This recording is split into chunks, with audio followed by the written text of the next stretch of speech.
Baik, sudah. Ya, sudah Bu. Terima kasih Bu. Mhm. Jadi hal yang sangat penting bagi perusahaan itu adalah, proses bisnis yang menghasilkan pendapatan. Itu penting banget. Kenapa penting? Karena memang tujuannya adalah untuk menghasilkan profit gitu, ya.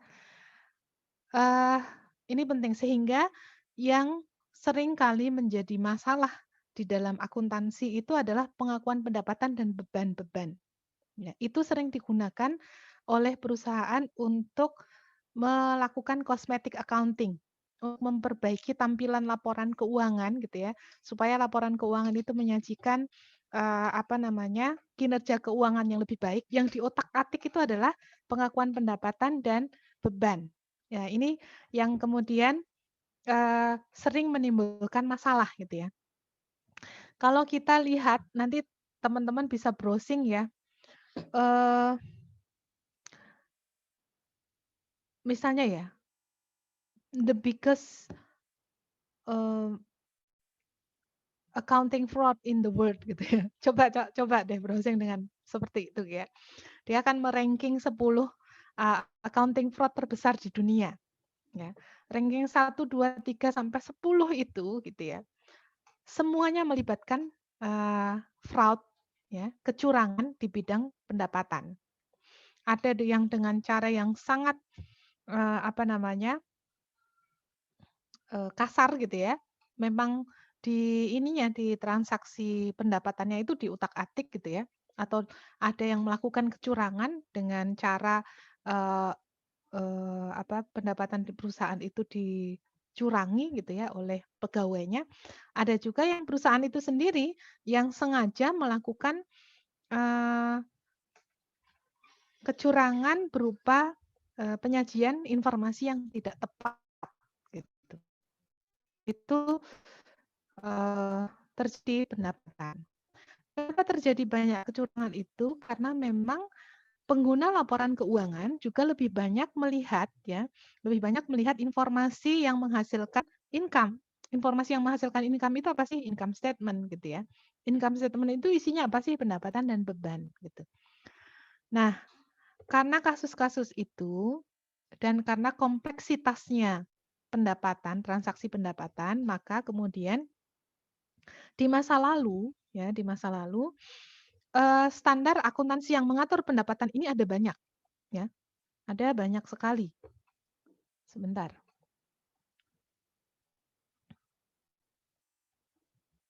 Kalau di Indonesia ya,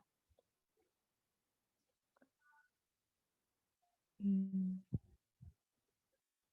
ada di mana bahan saya sebentar.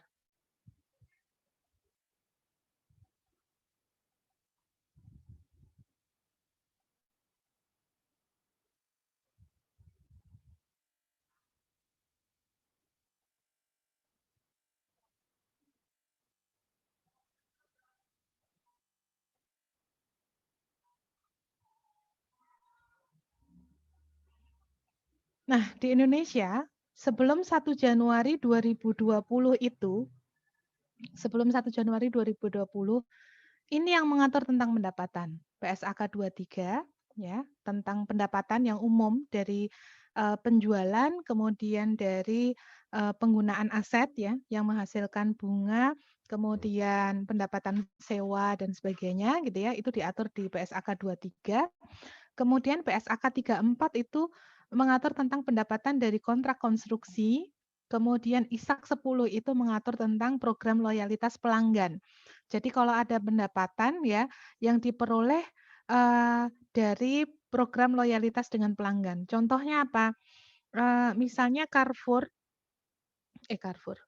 yang saya sering dapat poin itu apa ya?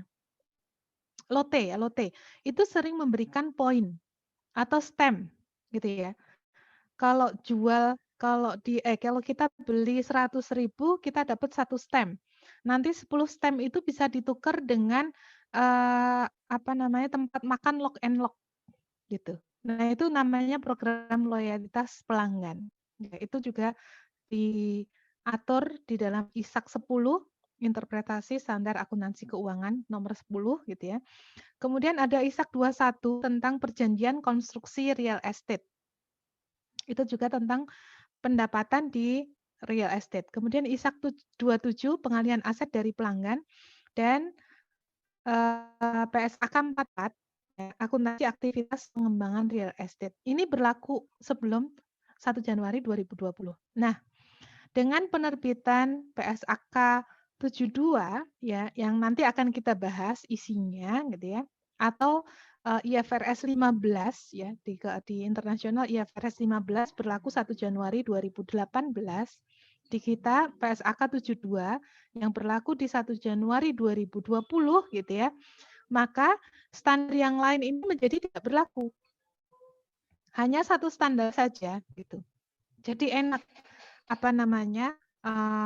auditor nanti ketika melakukan audit itu tinggal merujuk ke satu standar saja, tidak nyari-nyari standar yang lain.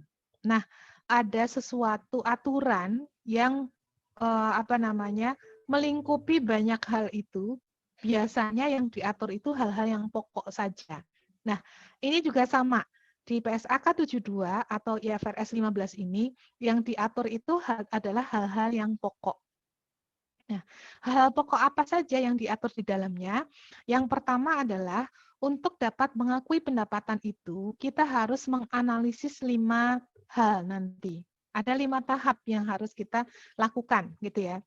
Karena kalau sebelumnya kan, penjualan kita pakai PSAK 23 gitu ya.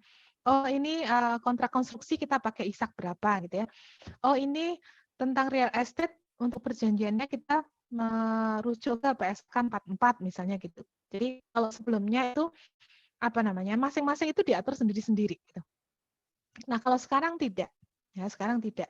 Jadi semua jenis transaksi pendapatan ya yang mungkin sangat dinamis ya. Ada yang cara jualannya itu secara kas, ada yang secara kredit, ada yang secara kreditnya itu kreditnya macam-macam gitu ya. Ada yang pakai purchase order dulu, ada yang barangnya itu customize, jadi harus harus dibuat sesuai dengan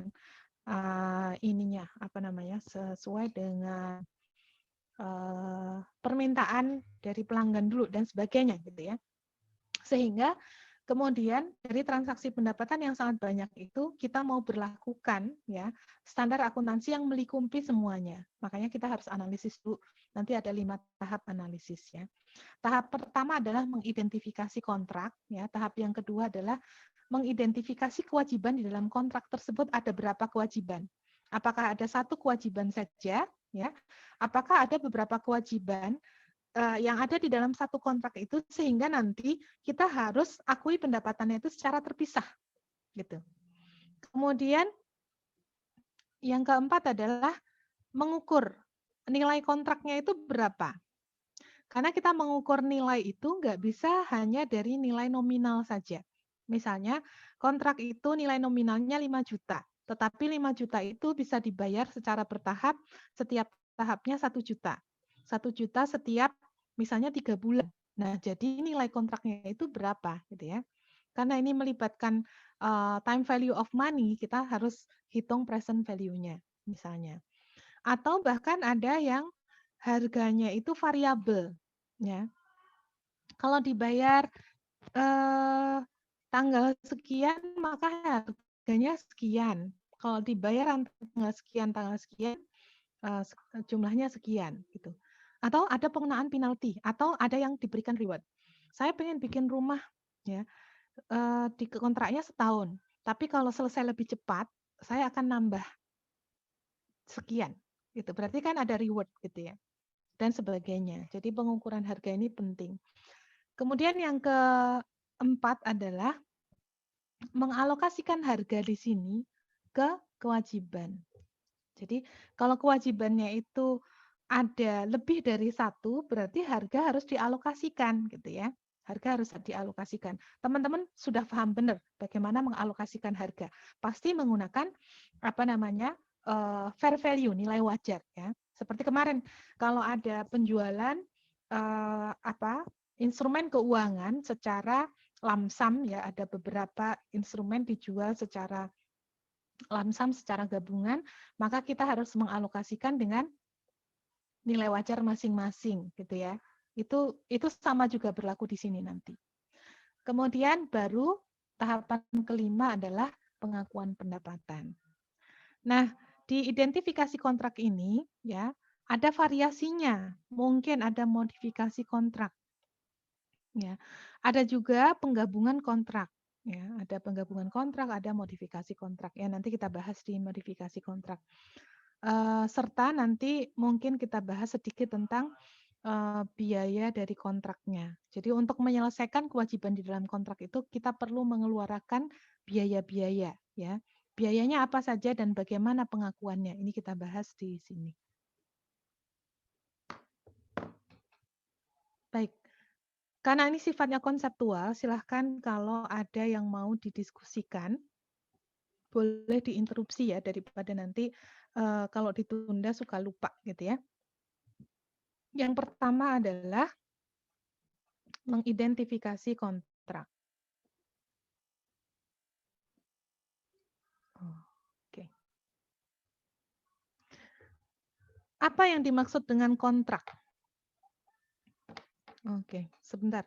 Saya untuk 5 tahapan ini mungkin saya pakai slide saya sendiri dulu ya.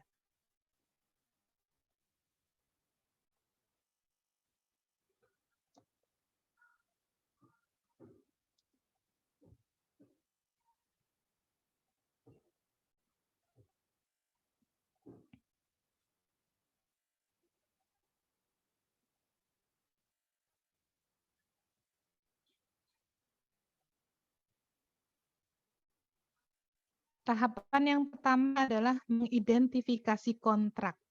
Apa itu kontrak? Ya. Kontrak adalah perjanjian antara dua pihak atau lebih yang menimbulkan kewajiban yang dapat dipaksakan, yang menimbulkan hak dan kewajiban yang dapat dipaksakan. Ya, dipaksakan apa? Dipaksakan secara hukum. Jadi apa namanya? Ada hak dan kewajiban di dalam kontrak tersebut. Nah, di dalam standar itu disebutkan bahwa kontrak itu bisa tertulis, ya, bisa tertulis. Bisa juga kontrak itu lisan, ya, gentleman agreement antara dua orang, gitu ya. Itu bisa merupakan kontrak. Bahkan, ya, yang disebut kontrak itu bisa saja berupa praktek bisnis umum, ya. Praktek bisnis umumnya rumah makan itu seperti apa sih? Praktek bisnis umumnya. Praktek bisnis umumnya itu adalah kita datang, gitu ya, milih makanan, gitu. Terus gimana?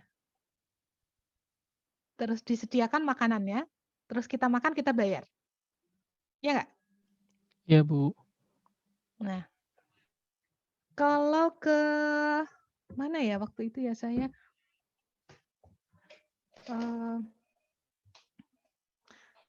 kalau modelnya Serokia itu datang, milih makanan, bayar, baru dihidangkan. Atau apa sih yang rumah makan yang mungkin kayaknya mahasiswa sering deh ke situ ya. Yang warnanya ungu-ungu itu apa ya namanya? Di Lotte ada, di Bintaro Plaza ada. Apa itu namanya?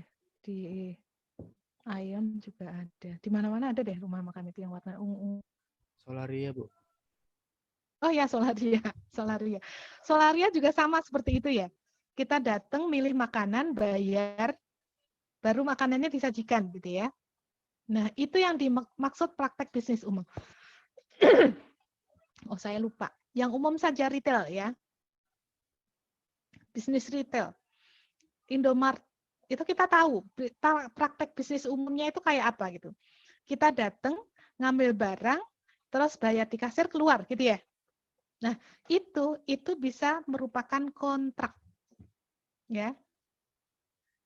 Praktek bisnis umum itu bisa dinyatakan di dalam kebijakan perusahaan, bisa Bahkan bisa tidak tertulis, tapi kebiasaan gitu ya. Kebiasaan perusahaan itu kayak gitu. Contohnya misalnya gini, ada perusahaan di Indonesia ada tuh kantornya gede banget di Sudirman sana ya. Dia menghasilkan produk-produk premium, tapi saya suka bingung membaca produk itu namanya apa sih gitu karena dalam bahasa Prancis ya Louis Vuitton ya, LV ya, singkatannya LV itu. LV itu kebiasaan gini. Ini ada loh di buku Yeso ya, yang saya jelaskan ini. Saya juga tahunya dari situ. Karena produknya itu premium, maka dia kebiasaannya itu ketika ada pelanggan yang tidak puas gitu ya, maka nanti barangnya itu bisa dikembalikan dan diberikan cashback. Jumlahnya berapa? Saya nggak tahu. Kayaknya sih 100% benar-benar dikembalikan karena tas aja harganya ratusan juta gitu ya. Itu kalau pelanggan yang nggak puas itu dikembalikan dia dapat cashback. Nah itu praktek bisnis umum, ya, yang termasuk di dalam apa namanya yang dimaksud disebut sebagai kontrak di dalam standar akuntansi gitu. Nah ini juga ada di slide-nya Pak Lutfi ya. Entitas mencatat kontrak dengan pelanggan hanya jika seluruh kriteria ini terpenuhi. Yang pertama adalah pihak-pihak di dalam kontrak itu menyetujui kontrak dan berkomitmen untuk melaksanakan hak dan kewajiban masing-masing. Kewajibannya masing-masing. Artinya kalau yang tadi praktek bisnis umum tadi gimana? Kalau kita sudah tahu ya Indomaret itu praktek bisnisnya kayak gitu, kita beli di sana itu berarti ya kita sudah menyepakati kontrak gitu. Kalau tertulis kan gampang ya, tandanya apa? Ada di Kalau yang notanya, tertulis, Bu. Nota gitu, faktur. Dan maksudnya telah menyetujui itu tandanya apa? Tanda tangan, Bu. Tanda tangan gitu ya. Menyetujui dan berkomitmen itu tanda tangan. Kalau lisan ya karena ini lisan ya gentleman agreement gitu ya. Kalau sudah disepakati deal salaman gitu ya, itu namanya sudah menyetujui kontrak gitu. Kalau praktek bisnis seperti tadi, kita mau datang ke Solaria itu kita sudah tahu praktek bisnisnya dia seperti itu, kita ke situ berarti kita menyepakati bahwa kita akan melaksanakan kewajiban kita untuk membayar makanannya sebelum dihidangkan gitu ya. Nah, kemudian yang kedua, syarat kontrak itu ya. Syarat kontrak valid. Yang kedua adalah entitas dapat mengidentifikasi hak setiap pihak mengenai barang dan jasa yang akan dialihkan ya. Barang dan jasanya itu seperti apa sih gitu. Itu jelas ya di dalam kontrak. Entitas dapat mengidentifikasi jangka waktu pembayaran barang atau jasa. Ya, kalau yang praktek bisnis umum tadi karena memang sudah dibayar sebelumnya atau sesaat sesudah kita mengambil barangnya gitu ya, itu jelas gitu ya. Kalau secara tertulis berarti di dalam perjanjiannya itu harus disebutkan cara bayarnya gimana gitu. Apakah misalnya kas 100 juta itu dibayar sekaligus atau di awal itu dibayar berapa, selebihnya dibayarnya kapan, jangka waktunya jelas. Ya. Kemudian yang keempat, kontrak memiliki substansi komersial. Maksudnya apa?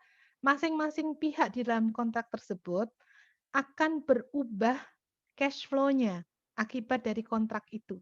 Ada yang mendapatkan uang, ada yang melepaskan uang, gitu ya. Itu disebut sebagai kontrak yang valid. Dan yang kelima adalah kemungkinan besar entitas akan menagih imbalan yang akan menjadi haknya dalam kontrak tersebut ya, dalam pertukaran barang atau jasa yang akan dialihkan kepada pelanggan. Gitu. Jadi kontrak itu valid jika memenuhi 5 syarat ini. Ya. Dan tadi bentuknya bisa tertulis, bisa lisan, bisa praktek bisnis umum. Oh ya, masih ada satu ya. 6 ya berarti syaratnya. Entitas hanya mempertimbangkan kemampuan dan intensi pelanggan untuk membayar ketika jatuh tempo. Jumlah imbalannya yang akan menjadi hak entitas mungkin lebih kecil dari jumlah yang tercatat pada kontrak jika imbalan bersifat variabel karena entitas dapat menawarkan suatu konsesi harga kepada pelanggan. Jadi mungkin ada di dalam kontrak itu si penjual itu bisa menerima nilai yang lebih kecil. Misalnya kalau ditawarkan diskon ya. Kalau ditawarkan diskon. Kadang-kadang diskon itu kadang mudah, kadang susah memang. Mudahnya kalau gimana? Misalnya kalau pembelian tertentu atau jangka waktu pembayaran tertentu diberikan diskon gitu ya. Susahnya kalau gini, kalau, Anda setahun itu belinya itu 5 juta rupiah ke kami, saya berikan diskonnya itu 5%. Kalau belinya itu 5 sampai 15 juta rupiah, diskonnya saya tambah jadi 8%, ya. Kalau di atas 15 juta sampai 100 juta, saya kasih diskonnya 15%. Itu kan berarti ya, sangat tergantung pada sampai dengan akhir tahun dia bisa jual berapa kepada orang tersebut gitu. Berarti pendapatannya bisa juga variabel gitu ya, tergantung si pembeli ini belinya berapa jumlahnya gitu. Ada yang mau didiskusikan? Yang nomor 1, mengidentifikasi kontrak. Yang kedua, ini kombinasi kontrak saya bahas di awal, boleh ya? Jadi, yang dimaksud dengan kontrak itu bisa saja beberapa kontrak itu dianggap satu kontrak. Jika apa? Jika kontrak itu dinegosiasikan sebagai satu paket. Misalnya gini, ada satu perusahaan itu palu gada ya. Apa yang lu butuhkan gua ada, katanya gitu ya. Misalnya bangun rumahnya iya, dia bisa nyediain interiornya gitu ya. Dia bisa apalagi? Nyediain jasa tamannya ada, landscape gitu ya. Itu jasanya macam-macam. Ada 3 kontrak, bangun rumah, ngisi rumah ya interior sama landscape taman gitu. Tapi 3 kontrak ini dinegosiasikan jadi satu. Karena satu dengan yang lain tergantung tergantung harganya satu dengan yang lain. Kalau rumah saja nilainya 2 miliar ya gitu. Tapi kalau kalau taman saja misalnya 100 juta. Kalau interior saja misalnya 300 juta. Tapi kalau rumah dan taman harganya jadi sekian. Kalau rumah dan taman dan interior harganya jadi sekian. Berarti negosiasinya itu satu paket sebenarnya gitu. Ya. Kemudian yang kedua, jumlah imbalan yang dibayarkan dalam satu kontrak tergantung pada pelaksanaan kontrak yang lain. Ya. Saya baru akan membayar interior jika rumahnya sudah selesai dan seterusnya gitu ya. Nilainya juga tergantung tadi gitu ya. Kemudian yang ketiga, barang atau jasa yang dijanjikan dalam kontrak ya merupakan kewajiban pelaksanaan tunggal sesuai dengan paragraf 22 30 nanti. Ini abaikan saja ya. Karena bisa jadi barang atau jasa dalam satu kontrak itu kita bisa anggap terpisah, bisa kita anggap satu. Nanti kita bahas. Nah, ada juga modifikasi kontrak ya. Kalau tadi kombinasi kontrak, ini modifikasi kontrak. Modifikasi kontrak itu perubahan ruang lingkup harga atau keduanya yang disetujui oleh para pihak. Jadi misalnya gini, saya adalah perusahaan pembuat pakaian.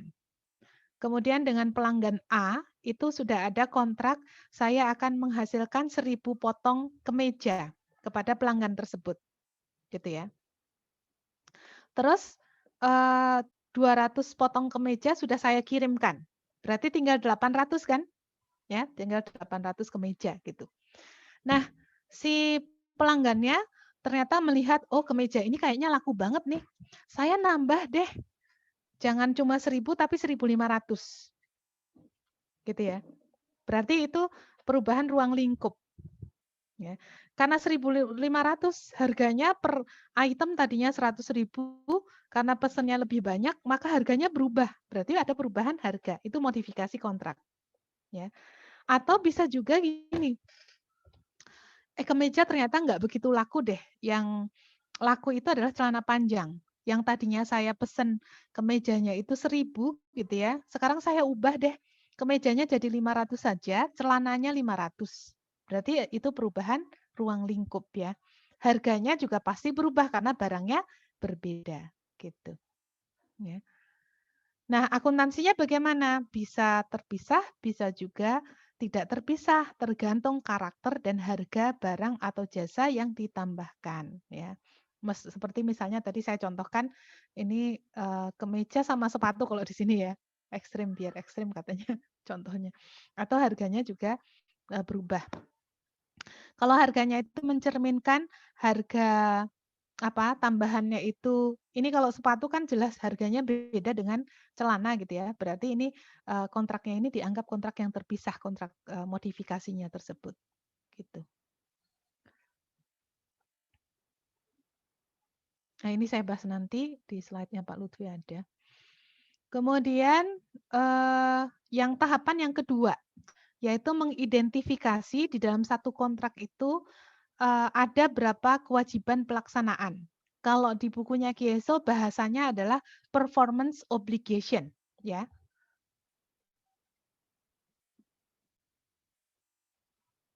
Ada berapa performance obligation?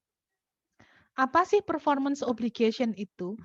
Performance obligation itu adalah janji untuk mengalihkan kepada pelanggan, ya. Ini perhatikan ya. Suatu barang atau jasa atau sepaket barang jasa yang bisa dibedakan, ya. Misalnya saya contohkan ini bukan rent lah, beli rumah misalnya ya. Rumah, kemudian cleaning service, kemudian maintenance, misalnya. Ya. Kalau perusahaan itu menyediakan masing-masing ini dijual secara terpisah, ya, yang menyediakan barangnya itu berarti ini terpisah.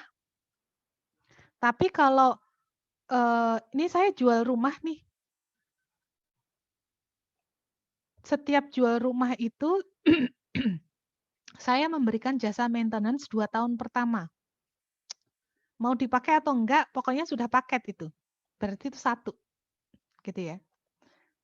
Dan misalnya dia tidak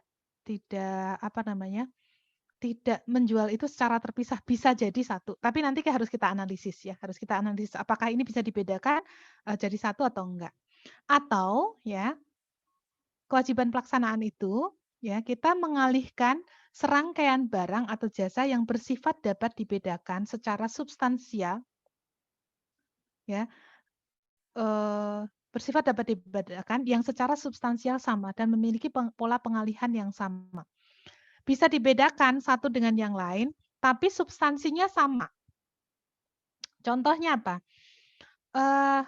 Jasa maintenance AC atau kalau di kampus itu jasa maintenance LCD, kontraknya 5 tahun. Ya. Satu dengan yang lain itu bisa dipisah-pisahkan, tapi konsisten sama sebenarnya, substansinya itu sama. Ya, substansinya sama dan pola pengalihannya juga sama. Bahwa LCD itu atau AC itu di maintain ya, dilakukan servis itu setiap 3 bulan misalnya gitu ya. Jadi pola pengalihannya itu sama. Ya. Nah, nanti kita lihat. Ini mungkin satu atau lebih kewajiban pelaksanaan. Nah, ini bisa dinyatakan secara eksplisit atau implisit dalam praktek bisnis umum atau kebijakan yang menimbulkan ekspektasi valid dari pelanggan bahwa entitas akan mengalihkan barang atau jasa kepada pelanggan. Maksudnya apa sih? Maksudnya itu walaupun dia tidak tertulis ya, tetapi kalau dia itu memang kebiasaan bisnisnya itu melakukan bisnisnya itu seperti itu dan kemudian yang beli itu punya ekspektasi ya yang sama seperti itu gitu ya. Maka itu bisa dikatakan sebagai bagian dari kewajiban pelaksanaan. Contohnya misalnya ya, apa ya?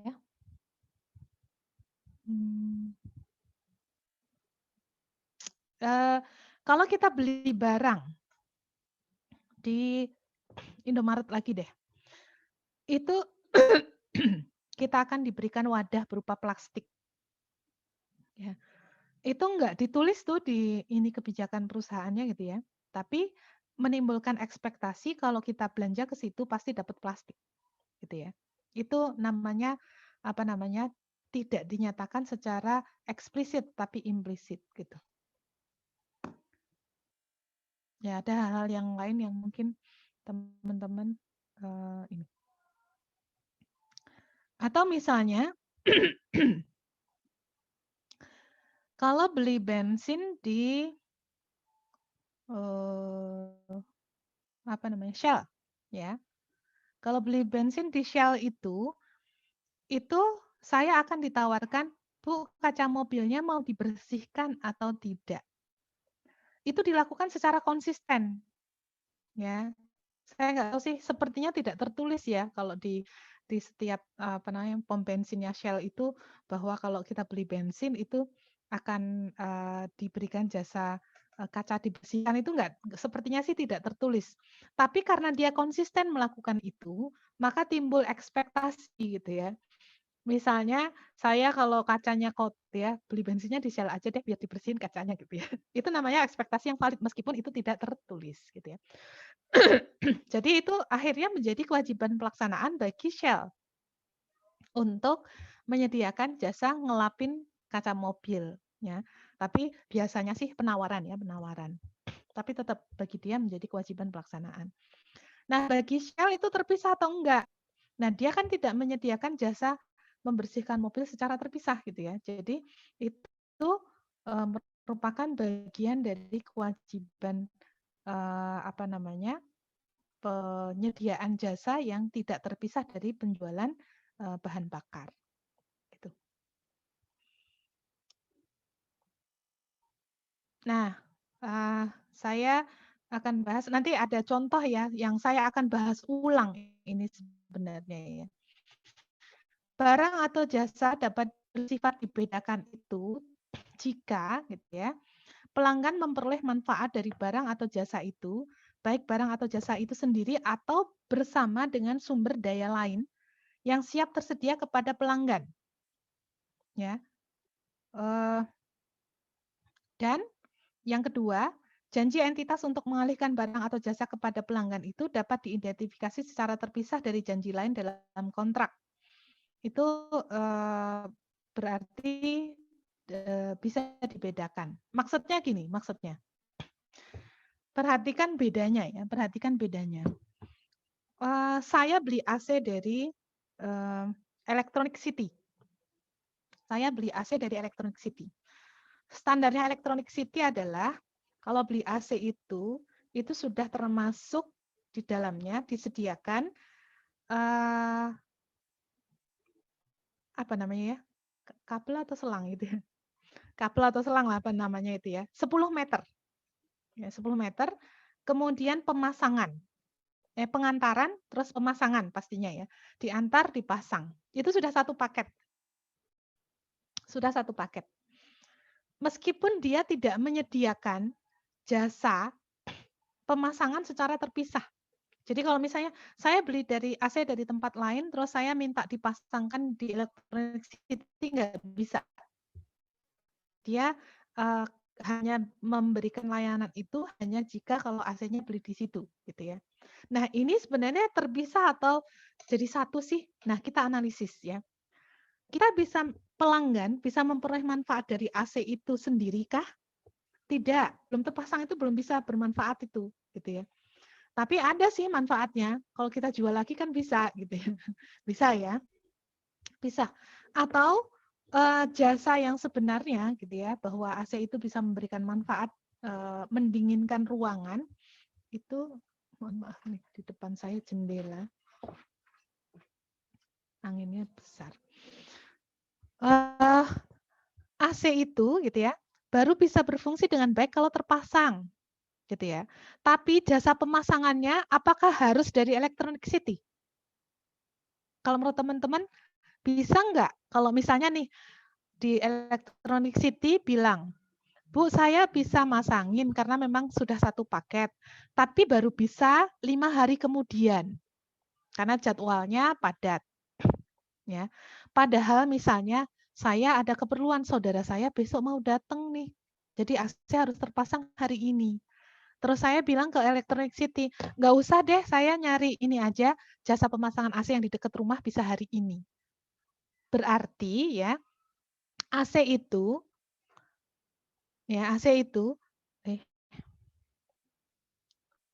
bisa dimanfaatkan dengan sumber daya lain yang tersedia kepada pelanggan. Saya bisa nyari jasa itu dengan bebas. Berarti antara AC dan masang itu adalah jasa yang bersifat dapat dibedakan. Ya. Oke, saya kasih contoh lagi. Misalnya rumah sakit Premier beli alat untuk untuk MRI, untuk scan otak misalnya gitu ya. Nah, alat untuk scan otak itu dibeli, harus dipasang dan diinspeksi dan dipastikan dia beroperasi dengan bisa digunakan dengan baik gitu ya. Itu jika dilakukan oleh produsennya saja. Misalnya PTX. Semuanya harus dilakukan oleh PTX tersebut. Berarti ya, manfaat barang itu tidak bisa kita gunakan dengan sumber daya yang lain yang ada gitu. Jadi tetap harus nunggu perusahaan itu selesai menyelesaikan semua pekerjaan dulu, baru kita bisa manfaatkan. Maka beli alatnya, memasangnya, kemudian melakukan uji coba, dan melakukan inspeksi, itu adalah kewajiban yang tidak terpisah. Dia jadi satu. Gitu. Bisa difahami nggak teman-teman? Ini penting banget supaya teman-teman yakin, saya berikan kesempatan untuk diskusi. Silahkan.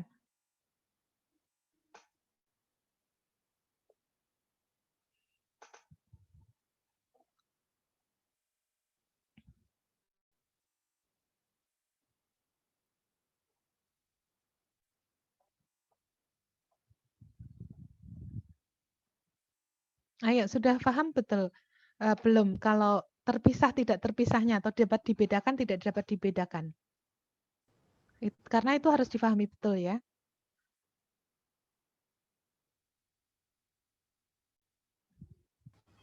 Bisa dipahami Bu. Jadi dibedakan sama yang terpisah itu sebenarnya sama aja ya Bu?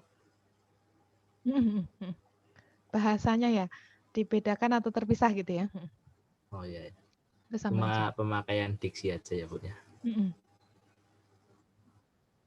Karena nanti ya, jadinya gini, kalau di pembelian tadi, berarti nanti harus kita alokasikan tuh pendapatannya.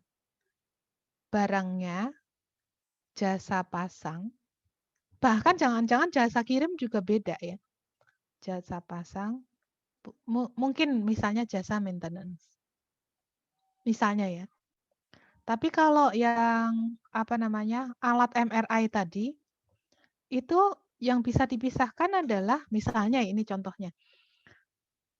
Ini barang, terus pemasangan, uji coba, inspeksi ini nggak bisa dipisah. Satu lagi misalnya maintenance. Oh, untuk maintenance-nya, karena itu sifatnya itu umum, bisa menggunakan jasa orang lain. Nah, itu berarti bisa dipisah. Ya, bisa dipisah. Tapi kalau maintenance-nya juga harus dari orang tersebut gitu ya, atau dari perusahaan tersebut, itu enggak bisa dibedakan ya.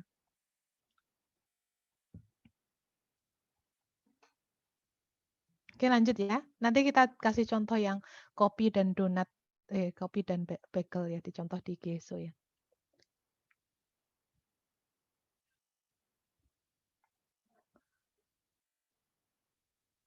Oh, ini nanti saja, saya bahas ini nanti saja. Ini juga nanti di slide yang dari Pak Lutfi. Nah, tahapan yang ketiga adalah menentukan harga transaksi, ya, menentukan harga transaksi. Apa sih harga transaksi itu? Harga transaksi itu adalah jumlah imbalan yang akan menjadi hak entitas dalam pertukaran untuk mengalihkan barang atau jasa yang dijanjikan kepada pelanggan, tidak termasuk ya jumlah yang ditagih atas nama pihak ketiga. Sebagai contoh PPN, ya. Kan kalau kita beli barang itu dikenakan PPN ya. PPN itu tapi oleh penjualnya, oleh toko itu disetorkan ke pemerintah, ya. Karena dia nagih PPN ke kita itu karena dia atas kewenangan yang diberikan oleh pihak ketiga yaitu pemerintah, gitu ya. Imbalan dalam kontrak dengan pelanggan dapat mencakup jumlah yang tetap, bisa juga jumlahnya variabel atau keduanya. Ya. Nanti kita bahas lagi juga ini. Ya. Tahapan yang keempat adalah ini nanti ya kita bahas. Tahapan yang keempat adalah mengalokasikan harga transaksi pada kewajiban pelaksanaan. Ya, tadi kalau di tahapan kedua tadi kita mengidentifikasi ada kewajiban yang terpisah, maka harga transaksi harus kita alokasikan untuk beberapa kewajiban yang terpisah. Kalau yang tidak terpisah ya, tidak dibedakan tadi gitu ya, maka dijadikan satu. Nggak perlu kita mengalokasikan untuk barangnya nilainya sekian, untuk jasa pasangnya sekian, untuk inspeksi sekian, enggak. Karena dia harus dilakukan secara bukan bersamaan sih, harus dilakukan oleh pihak penjual untuk memastikan si pelanggan itu mendapatkan manfaatnya. Sebelum itu diselesaikan, si pelanggan ini nggak bisa mendapatkan manfaatnya, nggak bisa pakai barangnya itu, dan juga tidak bisa menjual kepada orang lain, gitu ya. Nah itu berarti kan manfaat dari barang itu belum bisa diperoleh oleh pelanggan, gitu.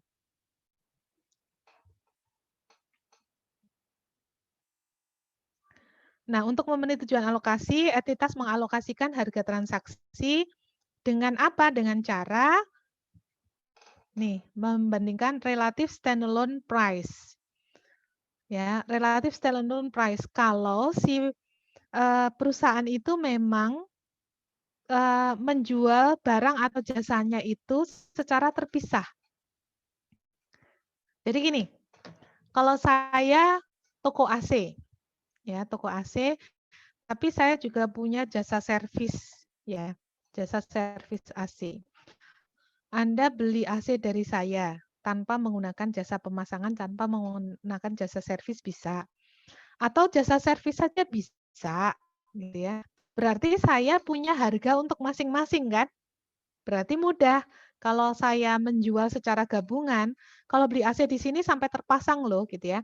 Berarti beli AC sama masang itu sudah ada harga gabungannya. Berarti harus kita alokasikan, gitu. Kalau kita nggak punya standalone selling price, bagaimana? Ada caranya. Nanti caranya ada di buku Kieso ada. Nanti kita bahas kemudian ya. Nah, baru kemudian yang nomor 5 adalah kita mengakui pendapatannya, gitu ya.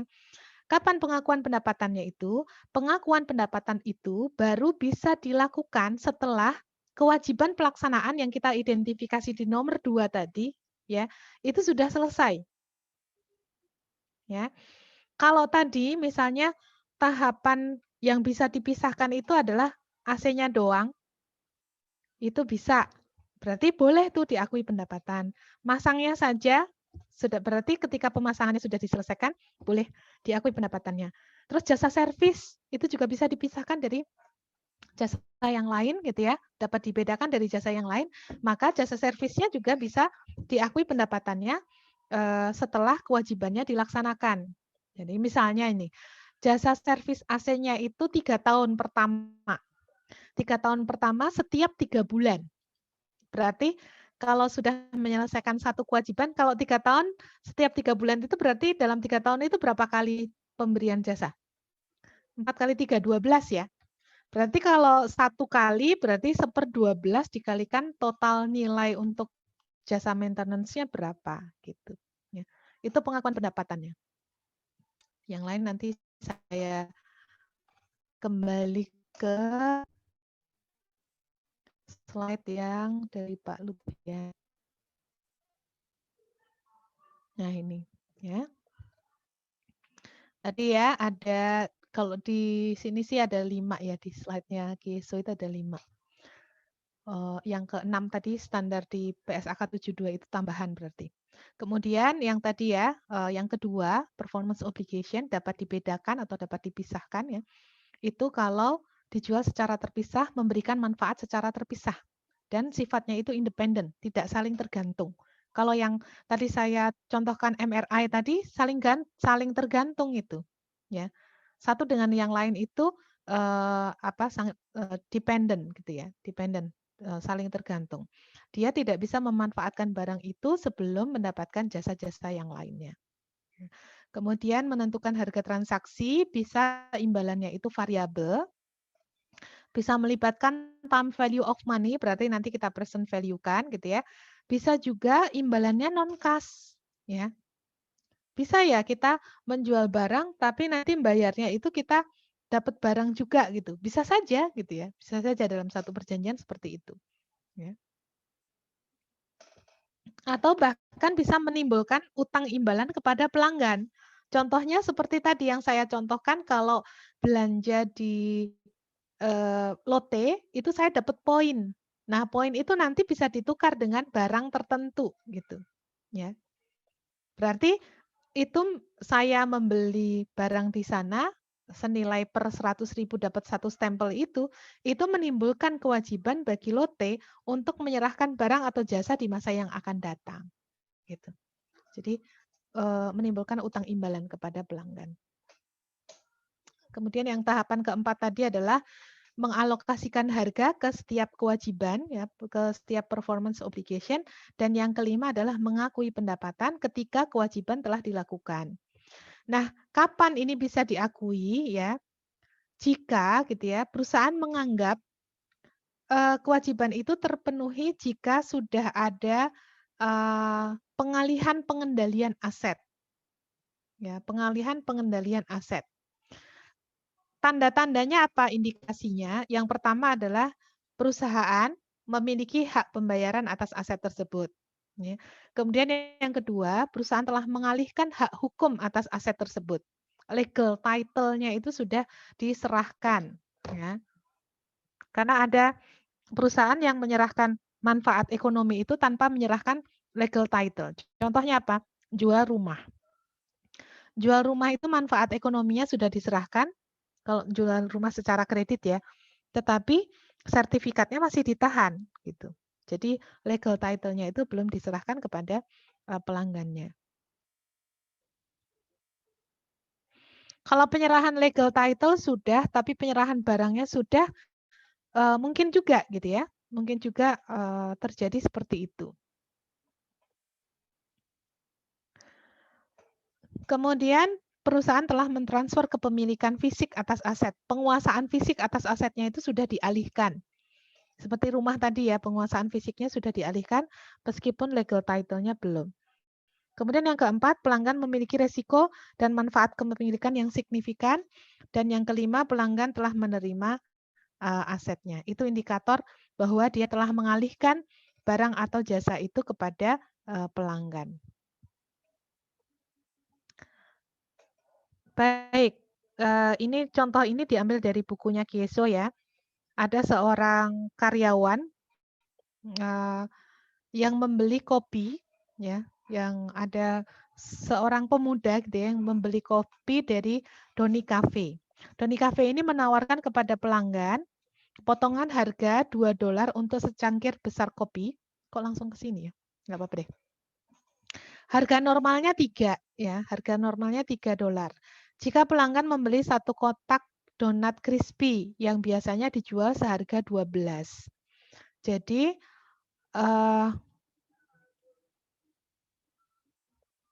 sebentar, saya pahami dulu. Doni Cafe menawarkan kepada pelanggan potongan harga $2 untuk secangkir besar kopi. Harga normalnya 3. Oke. Jika pelanggan membeli 1 kotak donat crispy yang biasanya dijual harganya 12. Jadi 1 kotak donatnya itu 12 ya.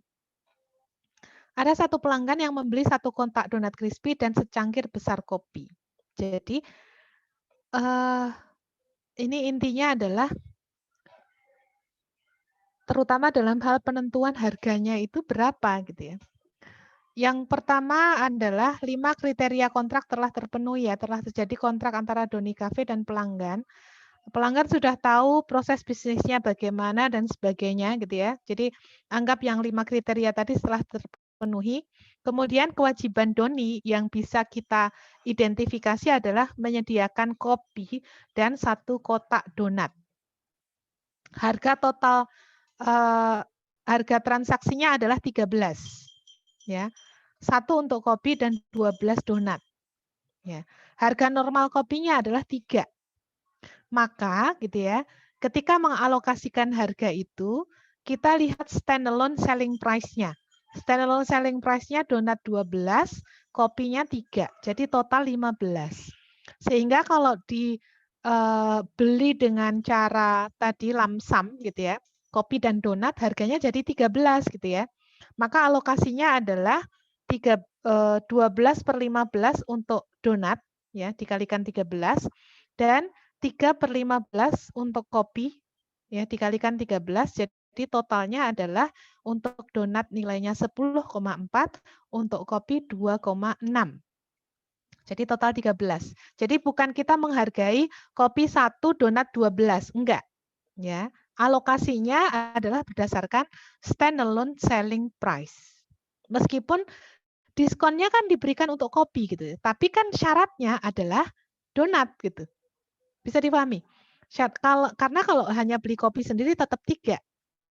Hanya beli donat sendiri tetap 12 ya. Tapi kalau beli kopi dengan membeli donat, maka kopinya harganya jadi 1. Nah, apakah pendapatan untuk kopi kita hitung 1, donat 12? Enggak bisa begitu. Kita tetap alokasikan kopi dan donat itu dengan standalone selling price-nya. Karena dua-duanya barang itu tersedia kita jual secara terpisah.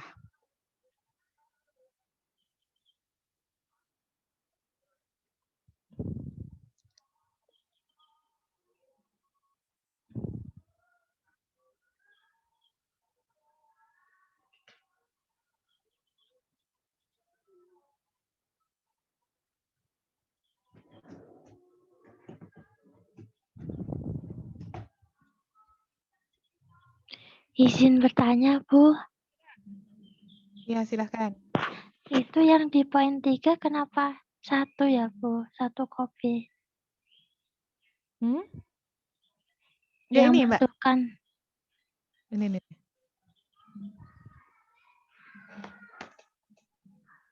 3 dikurang 2 gitu, atau gimana? Iya, kan harga normalnya 3. Tapi kalau dia itu sambil beli donat, ya, maka jadi harganya 1, gitu kan?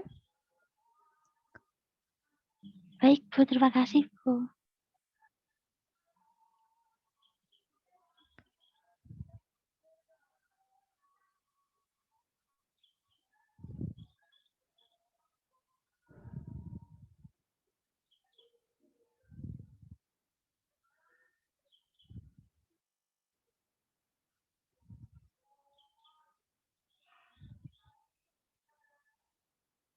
Oke, ada lagi?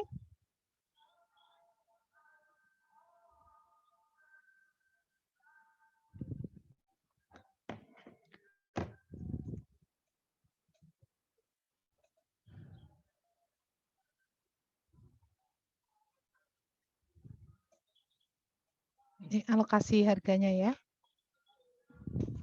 Kemudian pendapatannya itu diakui ketika Doni Cafe itu sudah menyerahkan barang kepada pelanggan ya. Karena tadi ya ada transfer kendali atas barang tersebut kepada pelanggan. Begitu.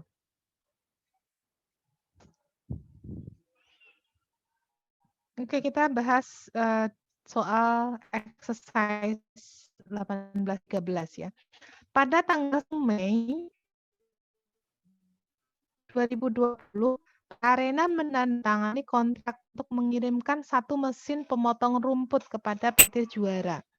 Kontrak tersebut mengharuskan PT Juara untuk membayar harga kontrak 1.000 di muka pada 17 Mei. Ya, ini 1 Mei kontraknya. Di dalam kontrak itu disebutkan bahwa PT Juara itu harus membayar 1.000 gitu ya di muka pada 17 Mei.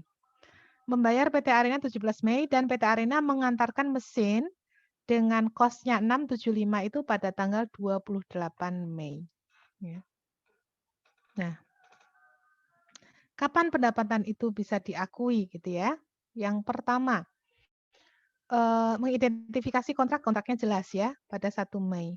Kemudian yang 1.000 yang diterima oleh PT Arena ini gitu ya, itu sudah bisa diakui pendapatan pada tanggal 17 Mei belum? Jadi kalau diminta jurnal 1 Mei ada nggak ini jurnalnya? Tidak ada ya? Ada, Bu. 17 Mei nerima kas, ada jurnalnya nggak? Kalau nerima uang pasti ada dong. Ada. Kasnya 1.000. Terus kreditnya apa?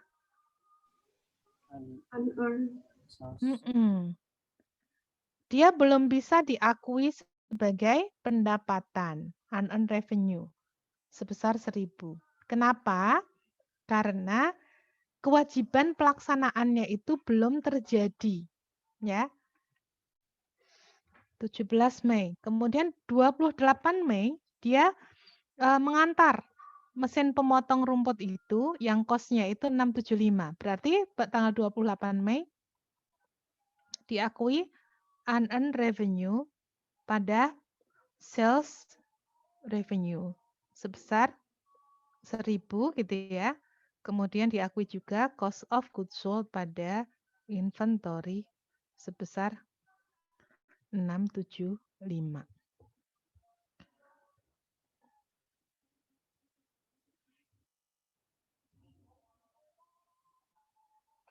Gitu. Nah,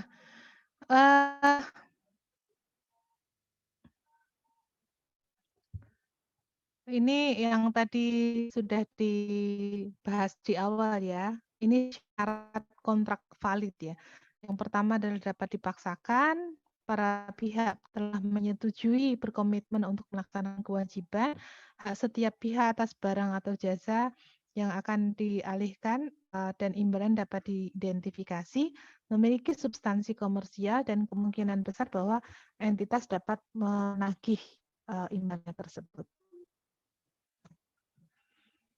Nah, ini prinsip-prinsipnya. Pendapatan tidak dapat diakui sampai ada kontrak. Ya, jadi harus diidentifikasi dulu kontrak ini ada apa enggak sih gitu ya.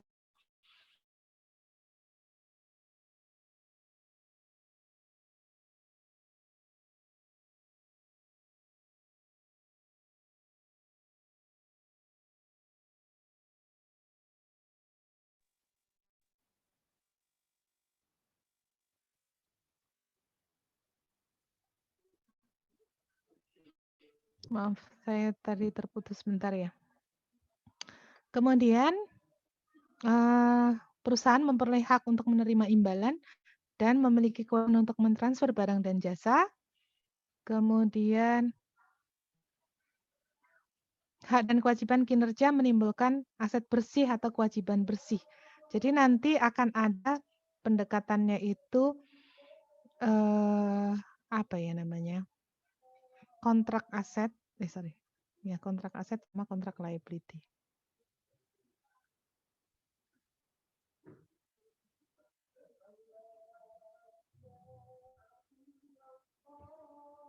Nah, ini contohnya misalnya gini. Tanggal 17 Mei itu sudah menerima uang. Tapi kewajiban pelaksanaannya sudah belum?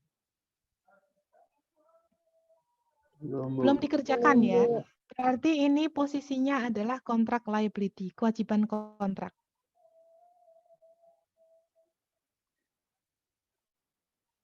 Tapi kalau kita sudah menyelesaikan pekerjaannya dulu gitu ya, tapi belum dibayar, itu maka timbul kontrak aset.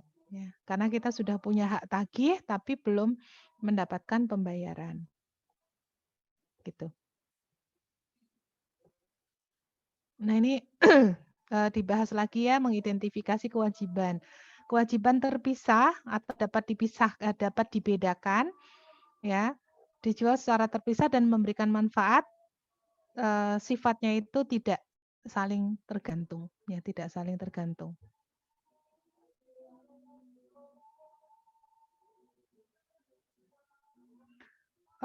Ada beberapa kasus contoh nih. PT Happy Motor menjual mobil kepada PT dealer dengan harga yang mencakup 6 bulan layanan telematika, seperti navigasi dan diagnostik jarak jauh. Layanan telematika ini secara teratur dijual mandiri, dijual terpisah oleh PT Happy Motor dengan biaya bulanan. Setelah periode 6 bulan, konsumen dapat memperbarui layanan ini dengan membayar biaya kepada PT Happy Motor. Gitu ya. Jadi dia jual, awalnya itu jual lamsam ya, mobil sama jasa telematika. Ya. Itu selama 6 bulan pertama. Nah setelah 6 bulan, ya nanti bisa diperbarui gitu.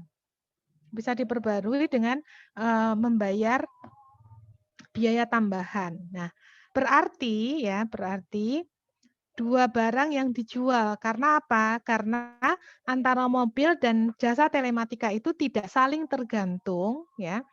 Tidak saling tergantung dan dapat dibedakan jasa barang dan jasanya itu bisa dapat dibedakan.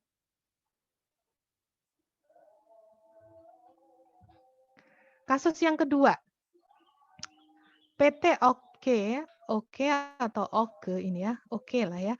Oke melisensi suatu software kepada PT Yes. Selain menyediakan software, PT Oke ini berjanji untuk menyediakan layanan konsultasi dengan menyesuaikan software dengan kebutuhan internal PT Yes. Customize maksudnya, kustomisasi ya. Dengan total harga 800.000. Dalam hal ini, PT Oke menyediakan layanan jasa yang signifikan dengan mengintegrasikan lisensi dan layanan konsultasi ke dalam satu kontrak.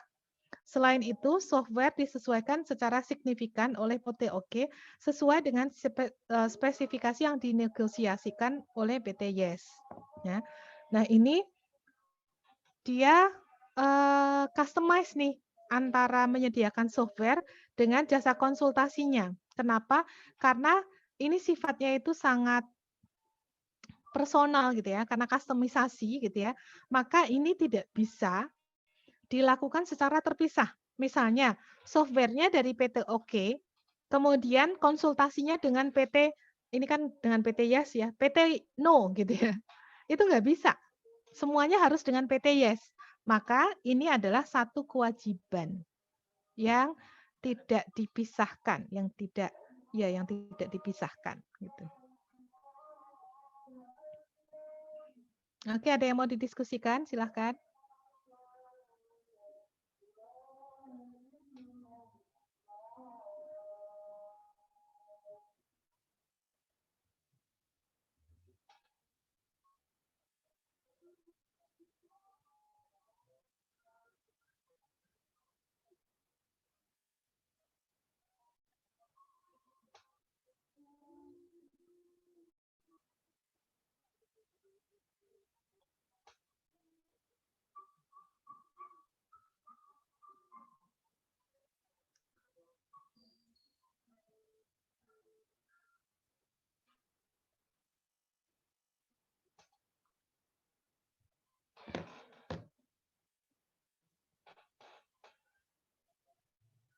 Ada yang mau didiskusikan?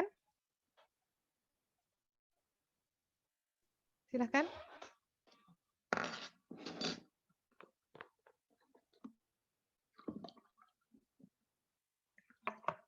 Atau perlu break dulu?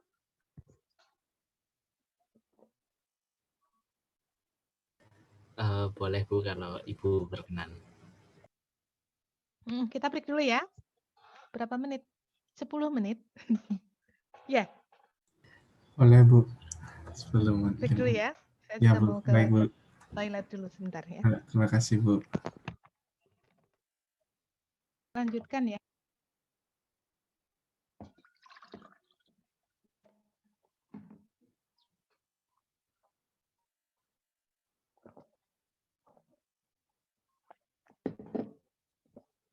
Kita lanjutkan.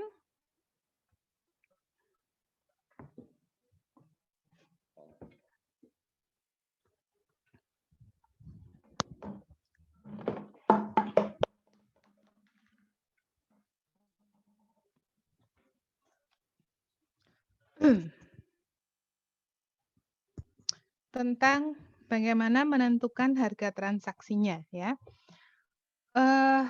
Kalau harga transaksinya itu dicantumkan di dalam kontrak dan pembayarannya itu secara cash gitu ya, kita mudah menghitungnya. Kita akui sejumlah nilai nominalnya gitu ya. Tetapi seringkali di dalam kontrak itu tidak seperti itu. Harganya itu kadang pembayarannya itu bertahap atau gitu ya, atau dia menggunakan skema tertentu. Sebagai contoh misalnya gini, PT Maju Konstruksi menandatangani kontrak dengan pelanggan untuk membangun gudang, harganya adalah 200.000 dengan bonus kinerja 50.000 yang akan dibayarkan berdasarkan waktu penyelesaian. Jumlah bonus kinerja itu berkurang 10% setiap minggunya di luar tanggal penyelesaian yang disepakati. Persyaratan kontrak serupa dengan kontrak yang telah dilakukan oleh PT Maju sebelumnya, dan manajemen percaya bahwa pengalaman seperti itu merupakan prediksi yang pas ya untuk kontrak ini, karena dia sudah punya banyak pengalaman untuk menentukan kemungkinan yang terjadi gitu ya. Probabilitasnya itu bisa diperkirakan dari kontrak-kontrak sebelumnya. Manajemen memperkirakan bahwa ada kemungkinan 60% bahwa kontrak akan selesai pada tanggal penyelesaian yang disepakati, kemungkinan 30% kontrak akan terlambat 1 minggu, dan kemungkinan 10% kontrak akan terlambat 2 minggu. Maka ya, perusahaan bisa menggunakan expected value, ya, kemungkinan rata-rata tertimbang, ya, probabilitas tertimbang gitu ya. Tadi kemungkinan 60% bahwa kontrak itu akan selesai pada tanggal penyelesaian, berarti nilainya adalah 200 plus 50. 250. Kemungkinan 30% akan terlambat 1 minggu, sehingga yang dia dapatkan adalah 200.000 plus 50.000 dikurangi 10%, jadi 245, atau kemungkinan 10% dia akan terlambat 2 pekan. Ya, sehingga yang akan diperoleh adalah 240. Maka ini bisa menggunakan kemungkinan rata-rata tertimbangnya adalah 247. Ya, jadi nilai kontraknya ini diakui sebesar 247. Nah, perusahaan juga bisa menggunakan cara yang lain, most likely-nya. Kemungkinan besar akan terjadinya itu pada pada waktu kapan gitu ya. Misalnya most likely-nya bahwa perusahaan itu akan bisa menyelesaikan secara tepat waktu, maka dia akan menilai ya kontrak tersebut sebesar 250.000. Jadi metode untuk menghitung ya, menghitung kemungkinan tingkat penyelesaiannya ini, apakah tepat waktu atau tidak ini, bisa menggunakan expected value dari rata-rata tertimbang probabilitasnya tadi gitu ya, atau bisa menggunakan most likely amount ya. Most likely amount-nya kemungkinan besarnya adalah 250.000. Nah, ini tadi kita membahas ketika imbalannya itu bersifat variabel ya, tidak tetap. Ya. Tergantung kejadian di masa yang akan datang. Mungkin melibatkan kenaikan harga, ya, diskon, rabat, bonus kinerja, royalti, dan sebagainya. Nah, cara menentukannya adalah dengan menggunakan expected value atau most likely amount. Perusahaan hanya mengakui imbalan variabel jika mereka memiliki pengalaman yang sama ya dengan kontrak serupa itu di masa lalu. Dan berdasarkan pengalaman itu, mereka tidak mengharapkan pengembalian signifikan dari pendapatan yang sebelumnya diakui. Artinya, perkiraannya itu tidak membuat mereka itu nanti harus mengkoreksi pendapatannya berupa penurunan pendapatan gitu ya. Jadi tidak ada pengembalian signifikan dari pendapatan yang sudah diakui, gitu. bahasa standarnya memang seperti itu. Tapi bisa dipahami ya. Jadi yang diakui itu adalah nilai yang sifatnya itu konservatif. Tidak menimbulkan pengembalian yang signifikan atas pendapatan yang mereka sudah akui sebelumnya gitu ya. Intinya sebenarnya konservatif lah gitu ya ketika menghitung berapa jumlah pendapatan yang boleh diakui ketika pendapatannya atau ketika imbalannya variabel. Ada yang mau didiskusikan? Izin Ini bertanya, Bu. pembayaran variabel. Berarti terkait dengan probabilitasnya itu pasti sudah diketahui oleh perusahaan atau mungkin dari kita ada cara untuk menghitung probabilitas itu, Bu? Yang Berdasarkan experience, berdasarkan pengalaman. Oh ya. Pengalaman perusahaan itu. Memang jadinya timbul pertanyaan gini, terus auditornya nanti gimana ya memastikan bahwa jumlah itu benar gitu ya. Nah, auditor akan nanya ke perusahaan, pengalaman sebelumnya itu dikumpulkan jadi berbasis data gitu. Misalnya dari kontrak sebelumnya gitu ya, dari nilai kontrak 500.000 itu realnya berapa sih gitu. Itu kan bisa jadi pola ya. Kalau kita melihat data di masa lalu gitu ya, itu bisa menggunakan pola. Tapi sifatnya memang personal, sifatnya subjektif. Tidak bisa menggunakan di industri ini secara umum kecuali memang industrinya itu memiliki ini yang sangat kuat ya, memiliki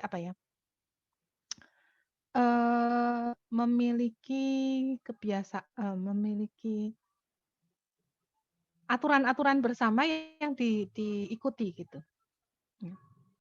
Jadi bisa saja ada kesepakatan di industri gitu ya, tapi ini biasanya sifatnya itu subjektif untuk perusahaan itu saja. Baik, terima kasih penjelasannya, Bu. Ada lagi? Silakan.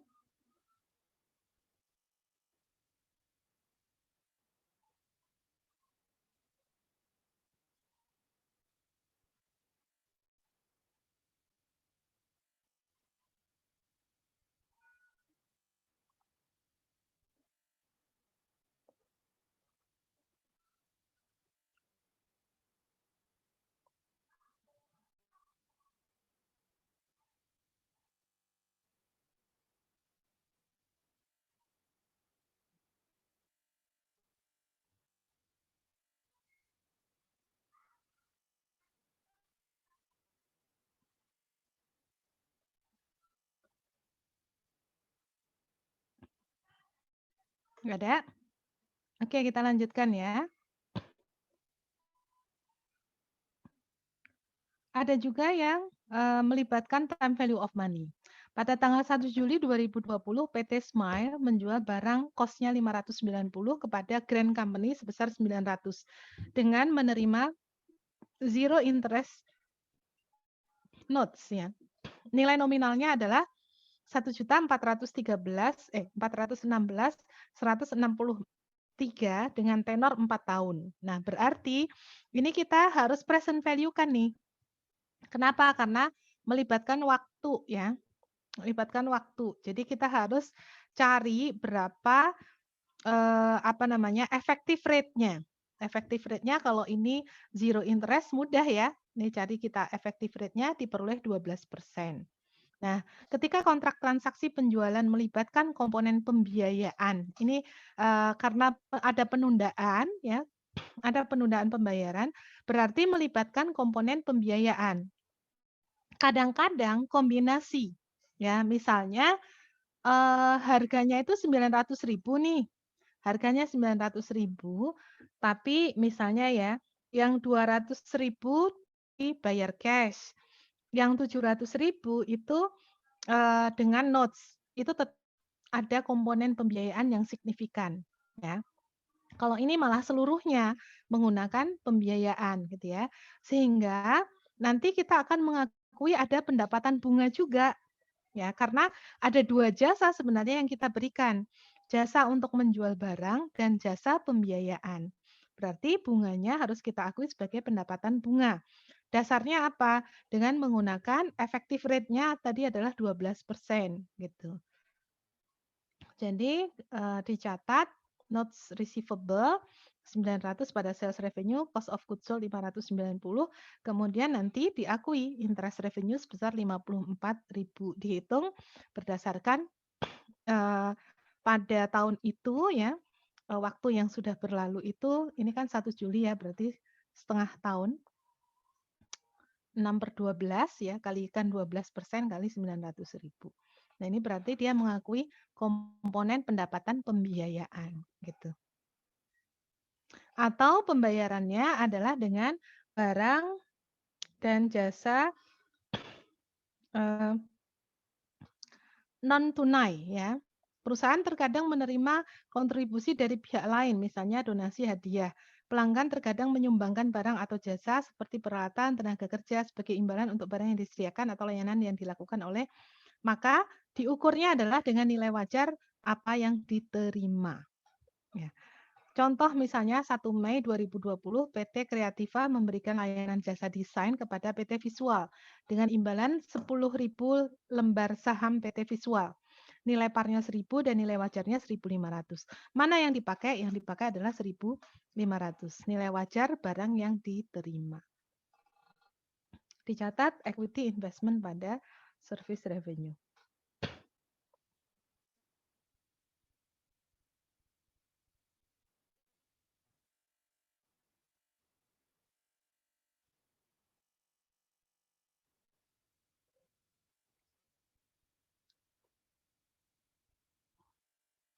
Nah, ini kalau ini sebaliknya ya, yang terakhir ini adalah sebaliknya. Perusahaan yang memberikan imbalan kepada pelanggan berbentuk diskon, pemberian diskon, potongan harga, kupon produk gratis ya, atau jasa gratis. Secara umum, elemen ini akan mengurangi imbalan yang diterima dan pendapatan yang harus diakui perusahaan. Contoh misalnya PT Rezeki menawarkan diskon 3%. Kalau mereka membeli setidaknya 2 juta yen dari produknya selama tahun kalender. Pada tanggal 31 Maret, PT Rezeki telah melakukan penjualan 700. Dalam 2 tahun sebelumnya, lagi-lagi kita menggunakan experience.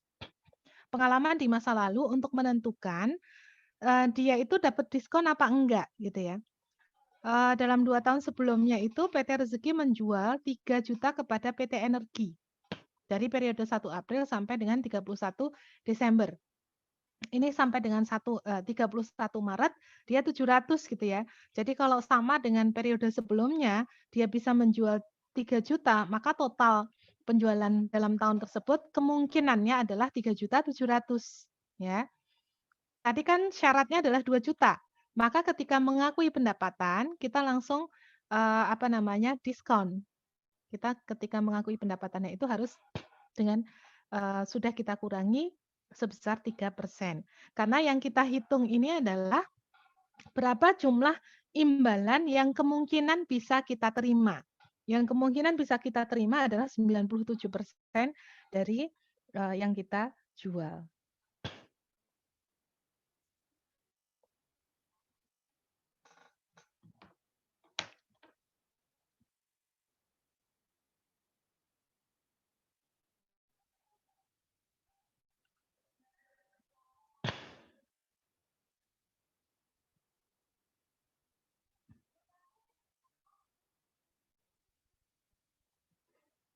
Oke, ada pertanyaan?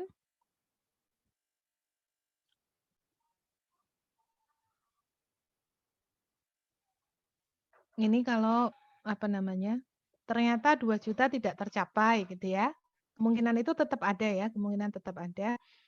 Berarti kita laporkan sebagai sales discount forfeited. Diskon yang tidak dimanfaatkan oleh pelanggan.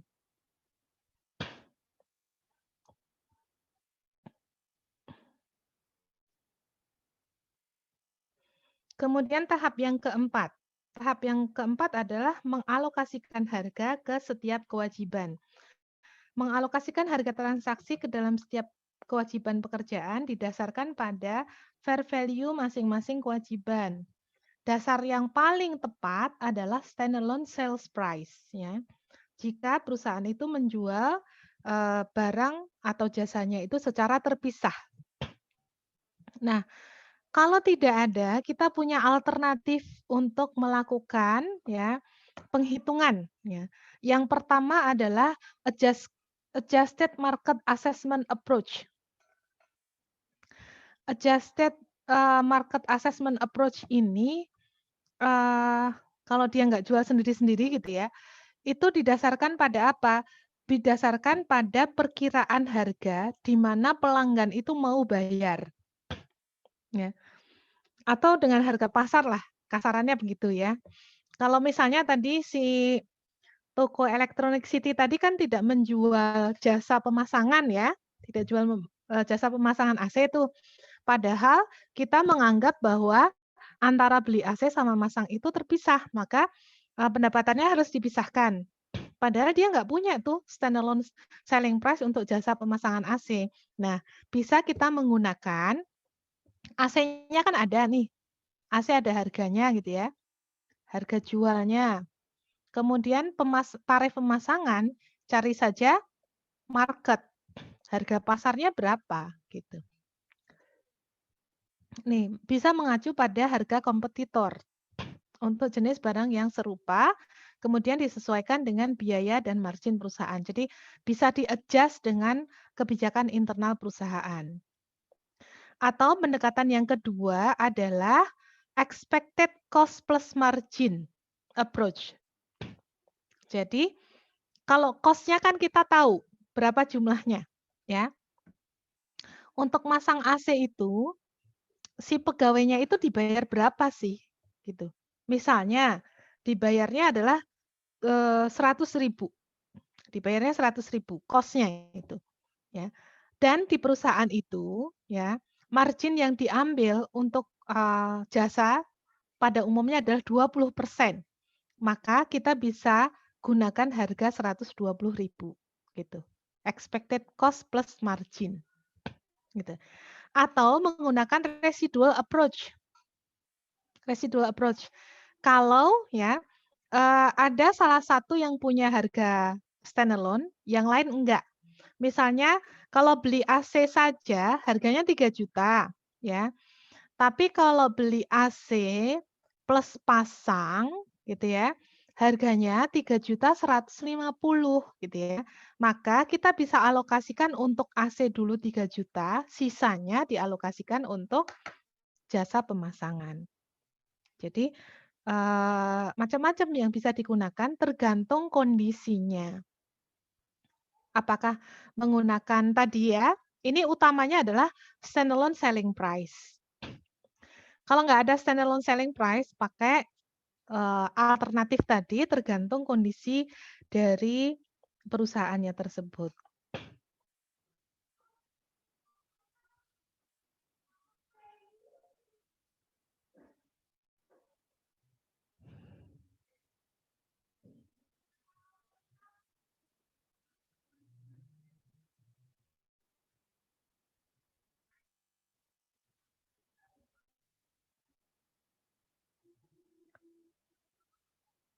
Oke, ada yang mau didiskusikan?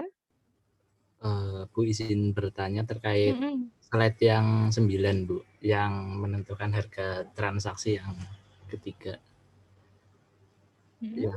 Nah, ini kita kan pakai, kalau nggak salah pakai apa ya, purchase discount approach ya, Bu. Jadi apa ya, mentreatment bahwa kita seolah-olah itu sudah mengakui bahwa pelanggan itu bakalan purchase diskon gitu ya, Bu ya. Net method namanya. Nah, ya net method itu. Nah, apakah itu tergantung dari historical transaksinya atau enggak usah pakai historical, kita udah pasti pakai net method itu, Bu?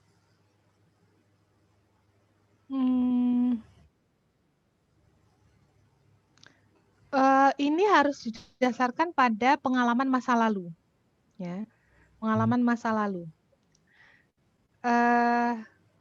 Karena ini sifatnya itu kalau untuk pelanggan baru misalnya ya, untuk pelanggan baru misalnya tetap ditawarkan ini yang sama, ya, diskon yang sama, tapi karena belum punya riwayat, ya, belum punya riwayat di masa lalu, bisa saja account receivable-nya ini diakui, ya, diakui sebesar nilai nominal gitu. Untuk pelanggan baru. Jadi ini seperti net method, iya, ya seperti net method. Tapi bukan penggunaan net method maksudnya, ya. Jadi seperti net method, tapi ini bukan net method. Ini adalah didasarkan pada pengalaman masa lalu. Jadi kalau misalnya di masa lalu, misalnya ini untuk ini pelanggannya pelanggan baru nih, belum ada catatan masa lalunya, maka di sini diakuinya sebesar berapa? Tetap sebesar 700 gitu. Berarti nanti ada 2 pendekatan ya Bu ya, pakai net method sama satunya apa ya, gross Makanya method ini berarti ya Bu. tadi saya sampaikan bukan penggunaan metodenya, tapi ini adalah bagaimana menentukan harga transaksinya, ya. Ketika ternyata nanti ada diskon, dia akan timbul diskon. Tapi kalau ternyata gitu ya, tidak ada diskon, ya, ternyata diskonnya tidak dimanfaatkan, nanti akan timbul akun ini gitu. Tapi untuk penjualan yang untuk kebijakan akuntansi, misalnya penjualannya itu dengan cara yang konsisten, di kebijakan akuntansinya dia bisa menyebut bahwa untuk semua transaksi itu menggunakan net method. Berarti, ya, kalau semua transaksi menggunakan net method, ya, maka semua transaksi diperlakukan seolah-olah diskonnya itu bakalan diberikan kepada pelanggan, gitu. Bisa dipahami nggak, Mas? Jadi penggunaan net method itu kalau di dalam kebijakan akuntansi ditentukan dia menggunakan net method, berarti semua transaksi serupa harus menggunakan net method. Tapi kalau tidak disebutkan, bahwa disebutkannya itu nilai transaksinya itu didasarkan pada berapa jumlah yang mungkin akan diterima gitu ya, maka menggunakan pengalaman masa lalu seperti ini. Begitu.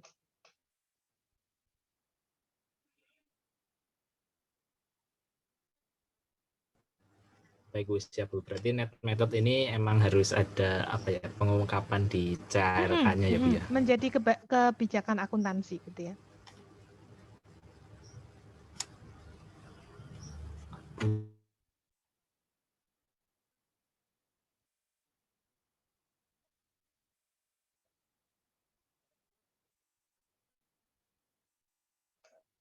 Oke, lanjut.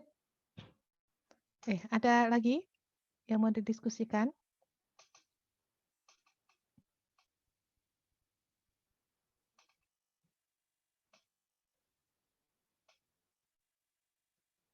Oke, saya lanjutkan ya, contoh yang lain nih. PT Spesial membeli peralatan dari PT Ideal dengan harga 2 juta. Kos dari peralatan ini 1.500.000. Dan PT Spesial ini memilih PT Ideal untuk melakukan instalasi dan pelatihan bagi karyawannya. Pelatihan untuk menggunakan alatnya maksudnya ya. PT Ideal membebankan harga yang sama untuk peralatan tersebut, terlepas apakah itu ada pemasangan atau tidak. Ya. Karena apa? Beberapa perusahaan melakukan instalasi sendiri karena mereka lebih suka karyawannya sendiri yang melakukan pemasangan. Ya. Harga layanan instalasi diperkirakan memiliki nilai wajar 20.000. Kalau bayar hanya untuk pemasangannya itu 20.000. Nilai wajar dari sesi pelatihannya diperkirakan 50.000. Berarti instalasi dan pelayanan ini, instalasi dan pelatihan itu bisa diperoleh jasanya dari perusahaan lain ya. Bisa saja dia membeli dari PT Ideal itu barangnya saja, peralatannya saja. Ya. Tetapi dia memilih untuk udah deh sekalian, gitu, sekalian ya. PT Spesial berkewajiban membayar PT Ideal 2 juta setelah selesai pengiriman dan pemasangan peralatan. PT Ideal menyerahkan peralatan pada 1 September dan menyelesaikan pemasangan peralatan pada 1 November. Pelatihan dimulai setelah instalasi selesai dan berlangsung selama 1 tahun. Peralatan memiliki masa manfaat 10 tahun. Ini pernah saya keluarkan di ujian, sama persis seperti ini. Ini ada di buku ya. contoh ini ada di buku, dikeluarkan ujian dengan bahasa yang berbeda gitu ya. Ternyata masih banyak yang salah gitu ya. Jadi tolong teman-teman itu kalau baca buku lebih detail lagi gitu ya, lihat contoh-contoh.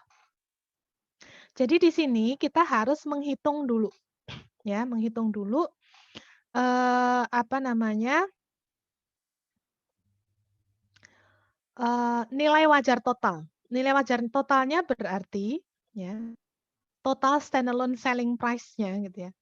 Standalone selling price nggak ada ya. Berdasarkan market price-nya adalah 2 juta untuk peralatan. Kemudian pemasangan 20.000 dan pelatihan 50.000. Jadi totalnya adalah 2.070.000 ya. Karena ini dianggap terpisah. Kenapa terpisah? Karena barangnya sendiri sudah bisa memberikan manfaat.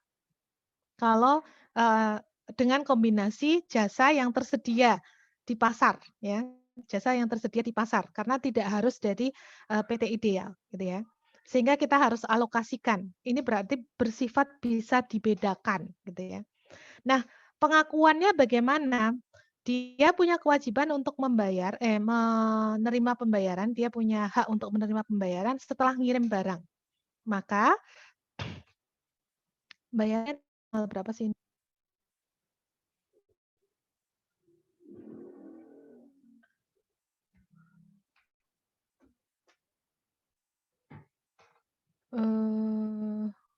Barangnya 1 September, menyelesaikan pemasangan 1 November. Berarti bayarnya 1 November ya, setelah 1 November. Nah, ketika pembayaran diterima, yang sudah selesai itu apa?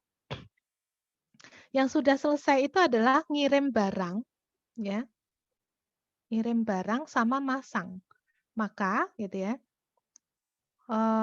peralatan dan ininya sudah bisa diakui pendapatan.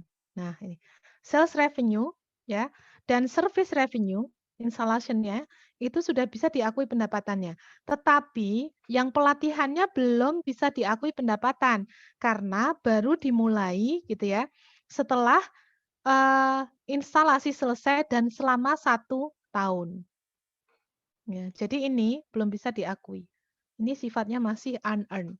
Nanti diakui misalnya per bulan boleh gitu ya. Ini misalnya tanggal 1 November, per 31 Desember gitu ya. Ini diakui nih. Per 31 Desember diakui.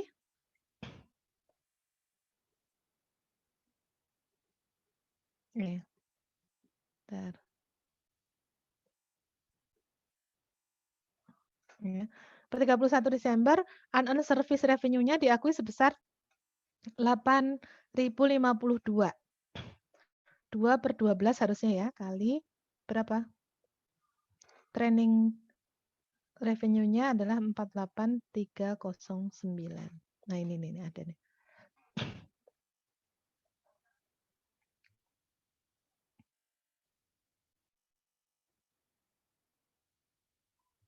Ini yang diakui di tahun berikutnya. Oke, apa contoh itu apakah sudah bisa difahami atau ada yang mau didiskusikan? Silahkan.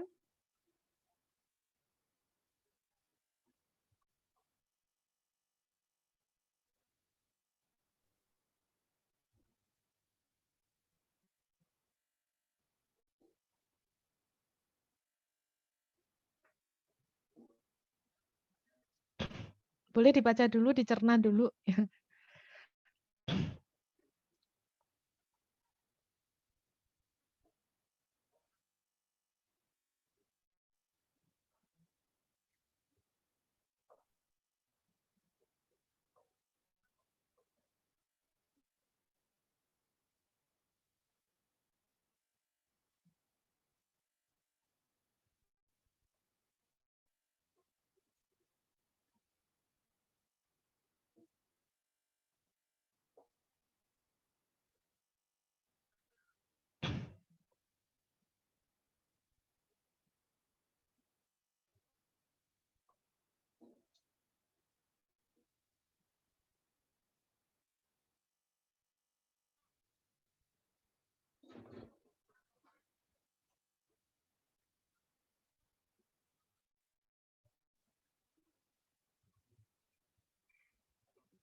Oke, nggak ada?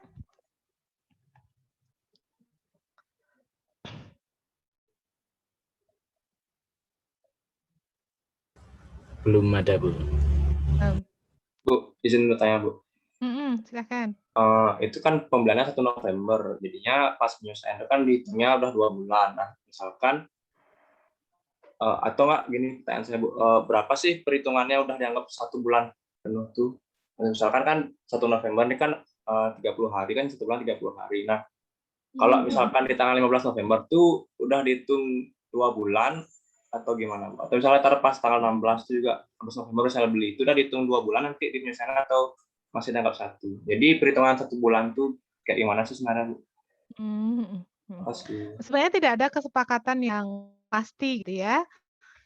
Apakah kalau misalnya di awal bulan itu dihitung full atau di akhir bulan itu nggak dihitung gitu ya. Sertakan saja asumsi kalau dalam pengerjaan soal gitu ya. Tapi sebenarnya kalau ini kan training ya, training itu biasanya pakai frekuensi sih, frekuensi. Jadi bukan pakai bulanan tapi pakai frekuensi biasanya ya. Begitu Mas. Jadi kalau misalnya dia tanggalnya tanggal 17 ya, 17 November apakah dihitungnya 2 bulan atau sebulan gitu ya? Boleh hitung 2 bulan atau boleh nggak saya hitung 1,5? Ya nggak apa-apa juga gitu. Ya, tapi harus menyertakan asumsi yang di ini. Kalau misalnya pelatihannya sebulan sekali dan apa namanya, pada bulan itu sudah terjadi sekali ya tetap saja dihitung gitu kan. Jadi tergantung apa tingkat penyelesaiannya itu berdasarkan waktu atau berdasarkan frekuensi.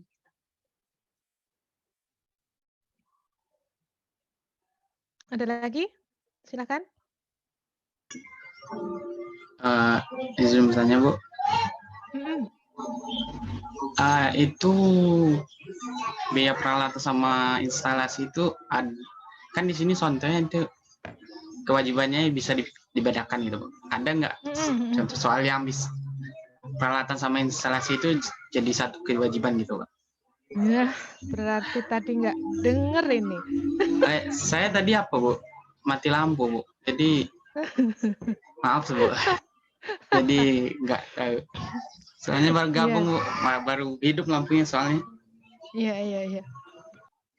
Tadi saya contohkan kalau ada apa? Dependency, ya, dependency. Misalnya tadi saya contohkan rumah sakit apa tadi? Premier gitu ya, membeli peralatan MRI. MRI itu belum boleh digunakan kalau prosesnya itu belum dipasang, diinspeksi, diuji coba. Uji coba inspeksi mungkin biasanya bersamaan ya, diuji cobakan sambil diinspeksi akurasinya gitu ya. Kalau itu belum dilakukan semuanya, itu berarti belum bisa dimanfaatkan. Nah, itu berarti meskipun sebenarnya barang atau jasanya itu berbeda, tapi itu dianggap sebagai kewajiban yang tidak terpisah gitu. Jadi ingat pertanyaan Mas Tio nih. Jadi berbeda dan terpisah itu kadang bisa sama, kadang bisa enggak, Mas. Iya, tadi kan menanyakan itu ya. Distinct dan apa namanya? Distinct itu kan berbeda. Jadi barang dan jasa itu kan berbeda gitu. Tetapi ini bisa diperlakukan sebagai satu kewajiban yang tidak terpisah, bisa juga di kewajiban yang tidak terpisah. Tergantung ya, apakah barang yang berbeda ini, yang distinct ini ada independensi atau tidak. Gitu. Sudah bisa dipahami tadi siapa yang nanya? Jadi kalau barang itu nggak bisa dimanfaatkan kecuali dari jasanya itu sudah selesai semuanya, berarti itu dia tidak dipisahkan, dianggap satu kewajiban gitu. Kalau dianggap satu kewajiban, berarti nunggu sampai benar-benar dia bisa dimanfaatkan, sudah diinspeksi, sudah diuji coba, dinyatakan oh ini bisa dipakai, nah itu baru bisa diakui pendapatannya gitu ya. Tidak usah diproporsikan. Karena dalam kondisi seperti itu pasti juga ya dia tidak menjual jasa secara terpisah ya. Dia tidak bisa menjual jasa secara terpisah kecuali tadi barang dan jasanya itu dijual dalam kondisi memang harus dilaksanakan semua kewajibannya oleh satu produsen gitu ya. Akuntansi semakin seru kan?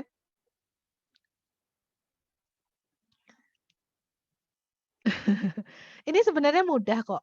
Kalau buat saya sih, kalau saya sudah ini ya, dengan berbagai macam dinamikanya akuntansi ya, tahun 2000 sejak kita berkomitmen mengikuti IFRS itu kan dinamis sekali gitu ya. Itu saya semakin ke sini semakin bisa menikmati itu.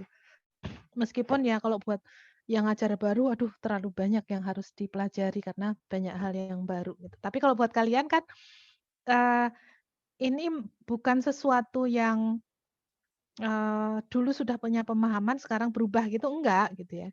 Beda kalau dosen-dosen itu dulu memahaminya begini, sekarang berubah gitu. Dan perubahannya itu luar biasa gitu kalau menurut saya sih.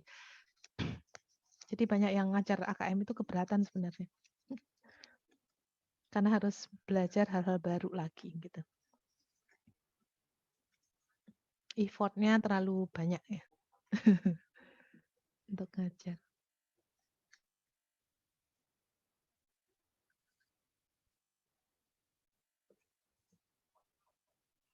Ya, silakan ada lagi yang mau didiskusikan?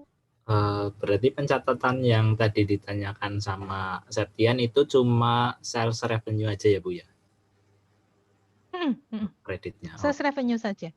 Karena dianggap pemasangan, inspeksi dan sebagian dan apa namanya uji coba tadi itu bagian dari menjadi satu dengan penjualan gitu ya. Jadi hanya sales revenue saja. Betul.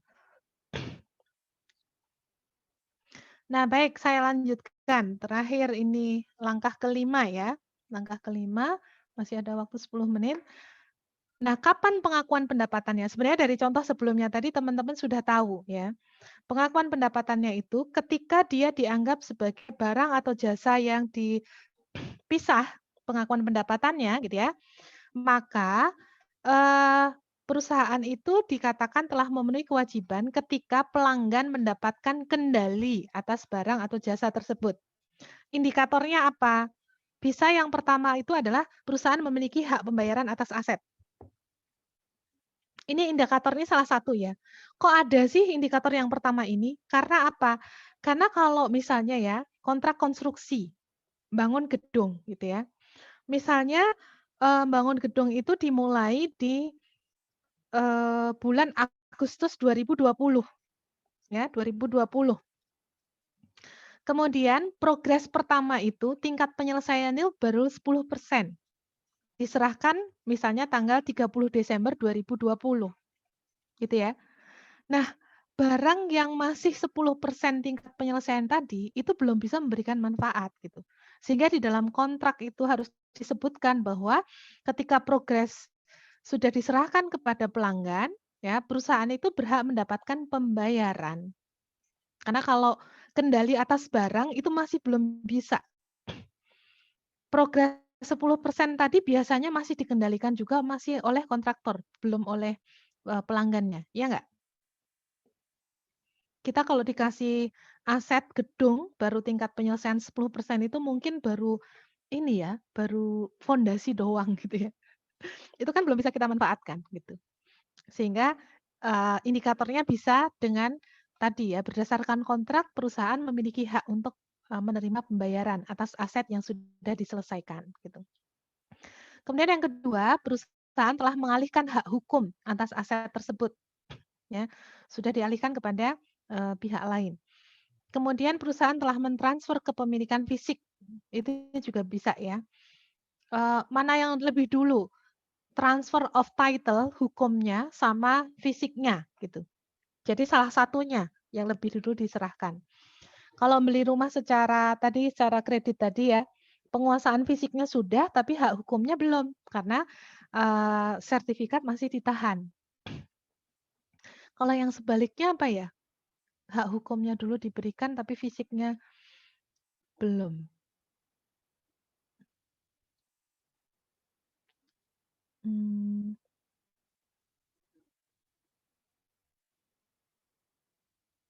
Nah, belum nemu contohnya saya itu. Kalau yang hak hukumnya dulu ya. Kemudian yang keempat, pelanggan memiliki resiko dan manfaat kepemilikan yang signifikan. Jadi bisa dengan indikator yang keempat. Atau yang kelima, pelanggan telah menerima asetnya, gitu ya. Pelanggan memiliki resiko dan manfaat kepemilikan signifikan itu contohnya misalnya ya, kalau nanti ada contoh sales and hold, ya, sales and hold. Jadi gini.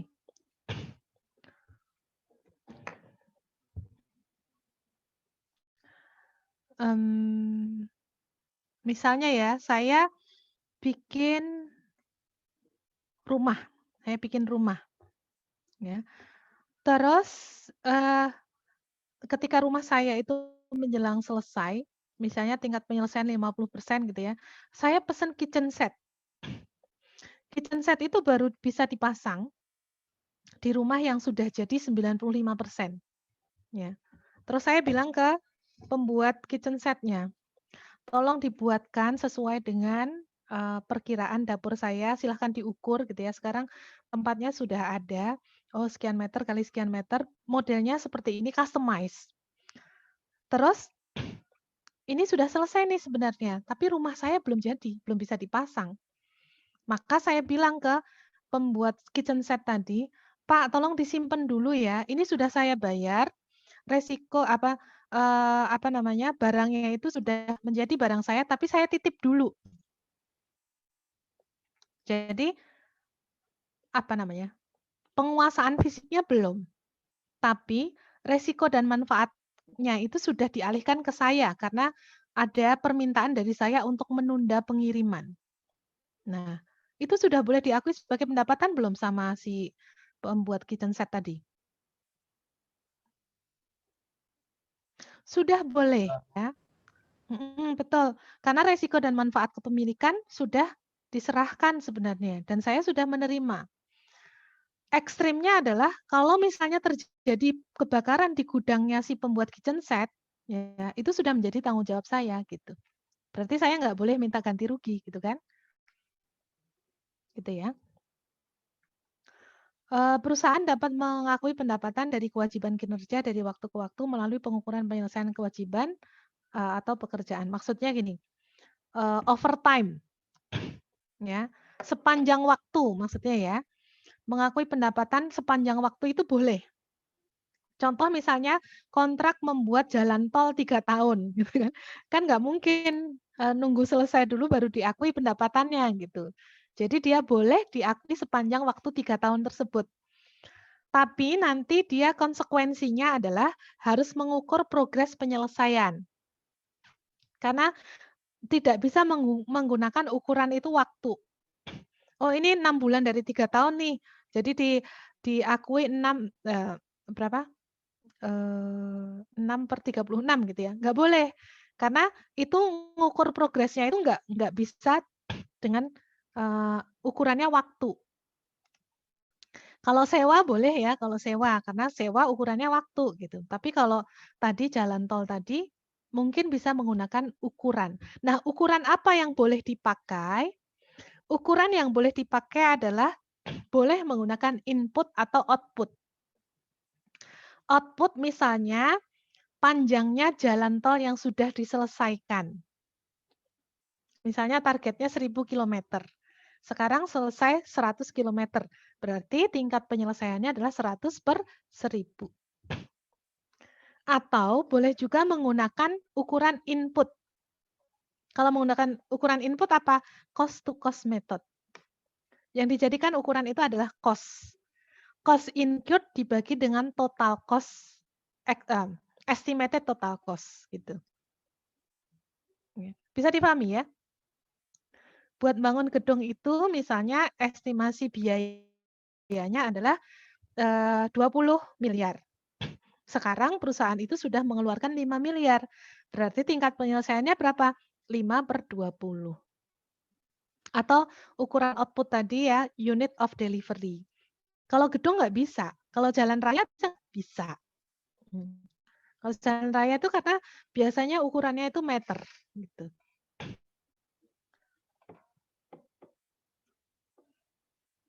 Jadi bisa menggunakan point of time. Kalau point of time itu satu waktu ya, pekerjaannya selesai baru diakui. Atau overtime, sepanjang waktu. Sepanjang waktu ini biasanya untuk long term contract.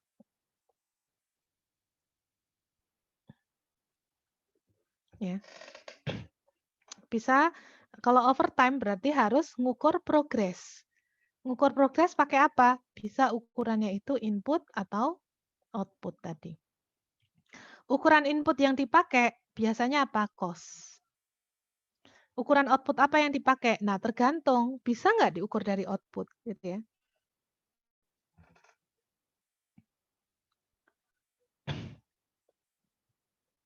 Oh, ini ada nih. Ya, nanti kita bahas lagi yang kelima ini berarti ya. Waktunya sudah habis belum? Belum, masih ada 1 menit ya. 1 menit, Bu. Jadi tadi sudah saya sampaikan bahwa pendapatan itu diakui pada waktu tertentu bisa diakui overtime ya, sepanjang waktu bisa. Ya, terutama jika asetnya itu dialihkan memang sepanjang waktu gitu. Mengalihkannya itu sesuai dengan progres.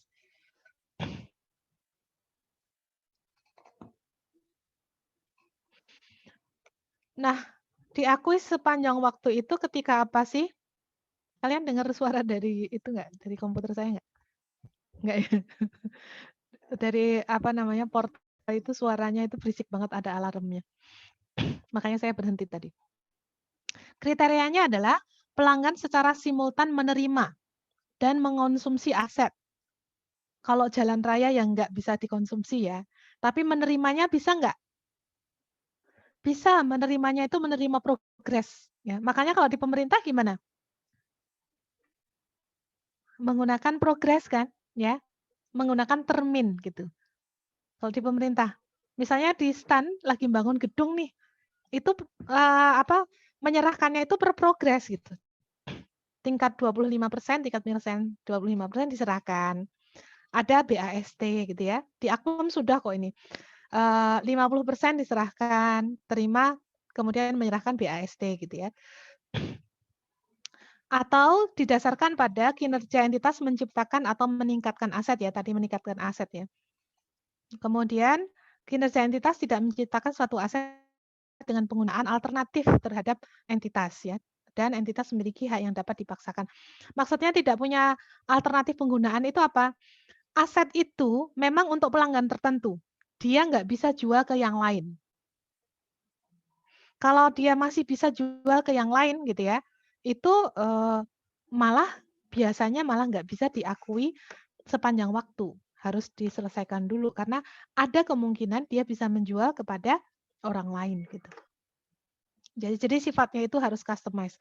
Makanya ini sebenarnya nanti kita akan gunakan yang overtime ini untuk long term contract. Long term contract ini bisa kontrak jasa ya atau kontrak pada umumnya yang kita bahas adalah construction. Ya, nanti kita akan bahas untuk kontrak konstruksi. Wah, masih ada beberapa slide tapi sudah saya sudah saya singgung ya. Nggak apa-apa nanti saya ulas lagi di pertemuan berikutnya. Tapi pertemuan berikutnya kita sudah ganti materinya untuk membahas implementasi ya, implementasi dari 5 tahap pengakuan pendapatan ini gitu. Ya. Berarti kuliah hari ini kita tutup dulu ya. Silahkan kalau masih ada yang mau didiskusikan mengenai 5 langkah pengakuan pendapatan tadi, boleh di-post di WA group ya. Saya tidak membatasi waktu, kapan saja boleh ya. Hanya saja kalau penuh banget itu kadang-kadang saya lupa untuk menanggapi gitu ya. Tolong teman-teman yang paham bisa menanggapi terlebih dahulu gitu ya. Tetap semangat ya, tetap sehat supaya nanti kalian lulus, orang tua juga masih sehat gitu ya, kita jaga betul prokesnya gitu ya. Per hari ini sudah banyak yang melakukan PSBB lagi ya. Solo Raya itu karena rame banget ya, kasusnya banyak. Kemudian Pati Kudus ya, sudah beberapa minggu ini kasihan banget orang yang di Kudus itu. Kemudian DKI. Mulai hari ini saya juga dirumahkan ya. Dirumahkan sampai tanggal 2 Juli. Kenapa? Karena kasusnya memang banyak di kampus juga ada gitu ya. Ada beberapa dosen yang kena gitu. Tapi alhamdulillah karena kami sudah divaksin ya. Jadi efeknya tidak berat gitu. Apalagi yang belum divaksin kehati-hatiannya harus lebih-lebih lagi gitu ya. Baik, terima kasih. Semoga tetap semangat teman-teman. Jangan lupa happy. Supaya happy apa? Bergerak, olahraga ya. Nanem-nanem kayak atau ngerjain apa ya. Jadi jangan rebahan. Kalau rebahan itu pasti kita kepikiran apa namanya? Ini ya. Nggak enak aja gitu ya kalau rebahan terus gitu. Ya. Sampai ketemu lagi pekan depan. Assalamualaikum warahmatullahi wabarakatuh. Waalaikumsalam. Tugasnya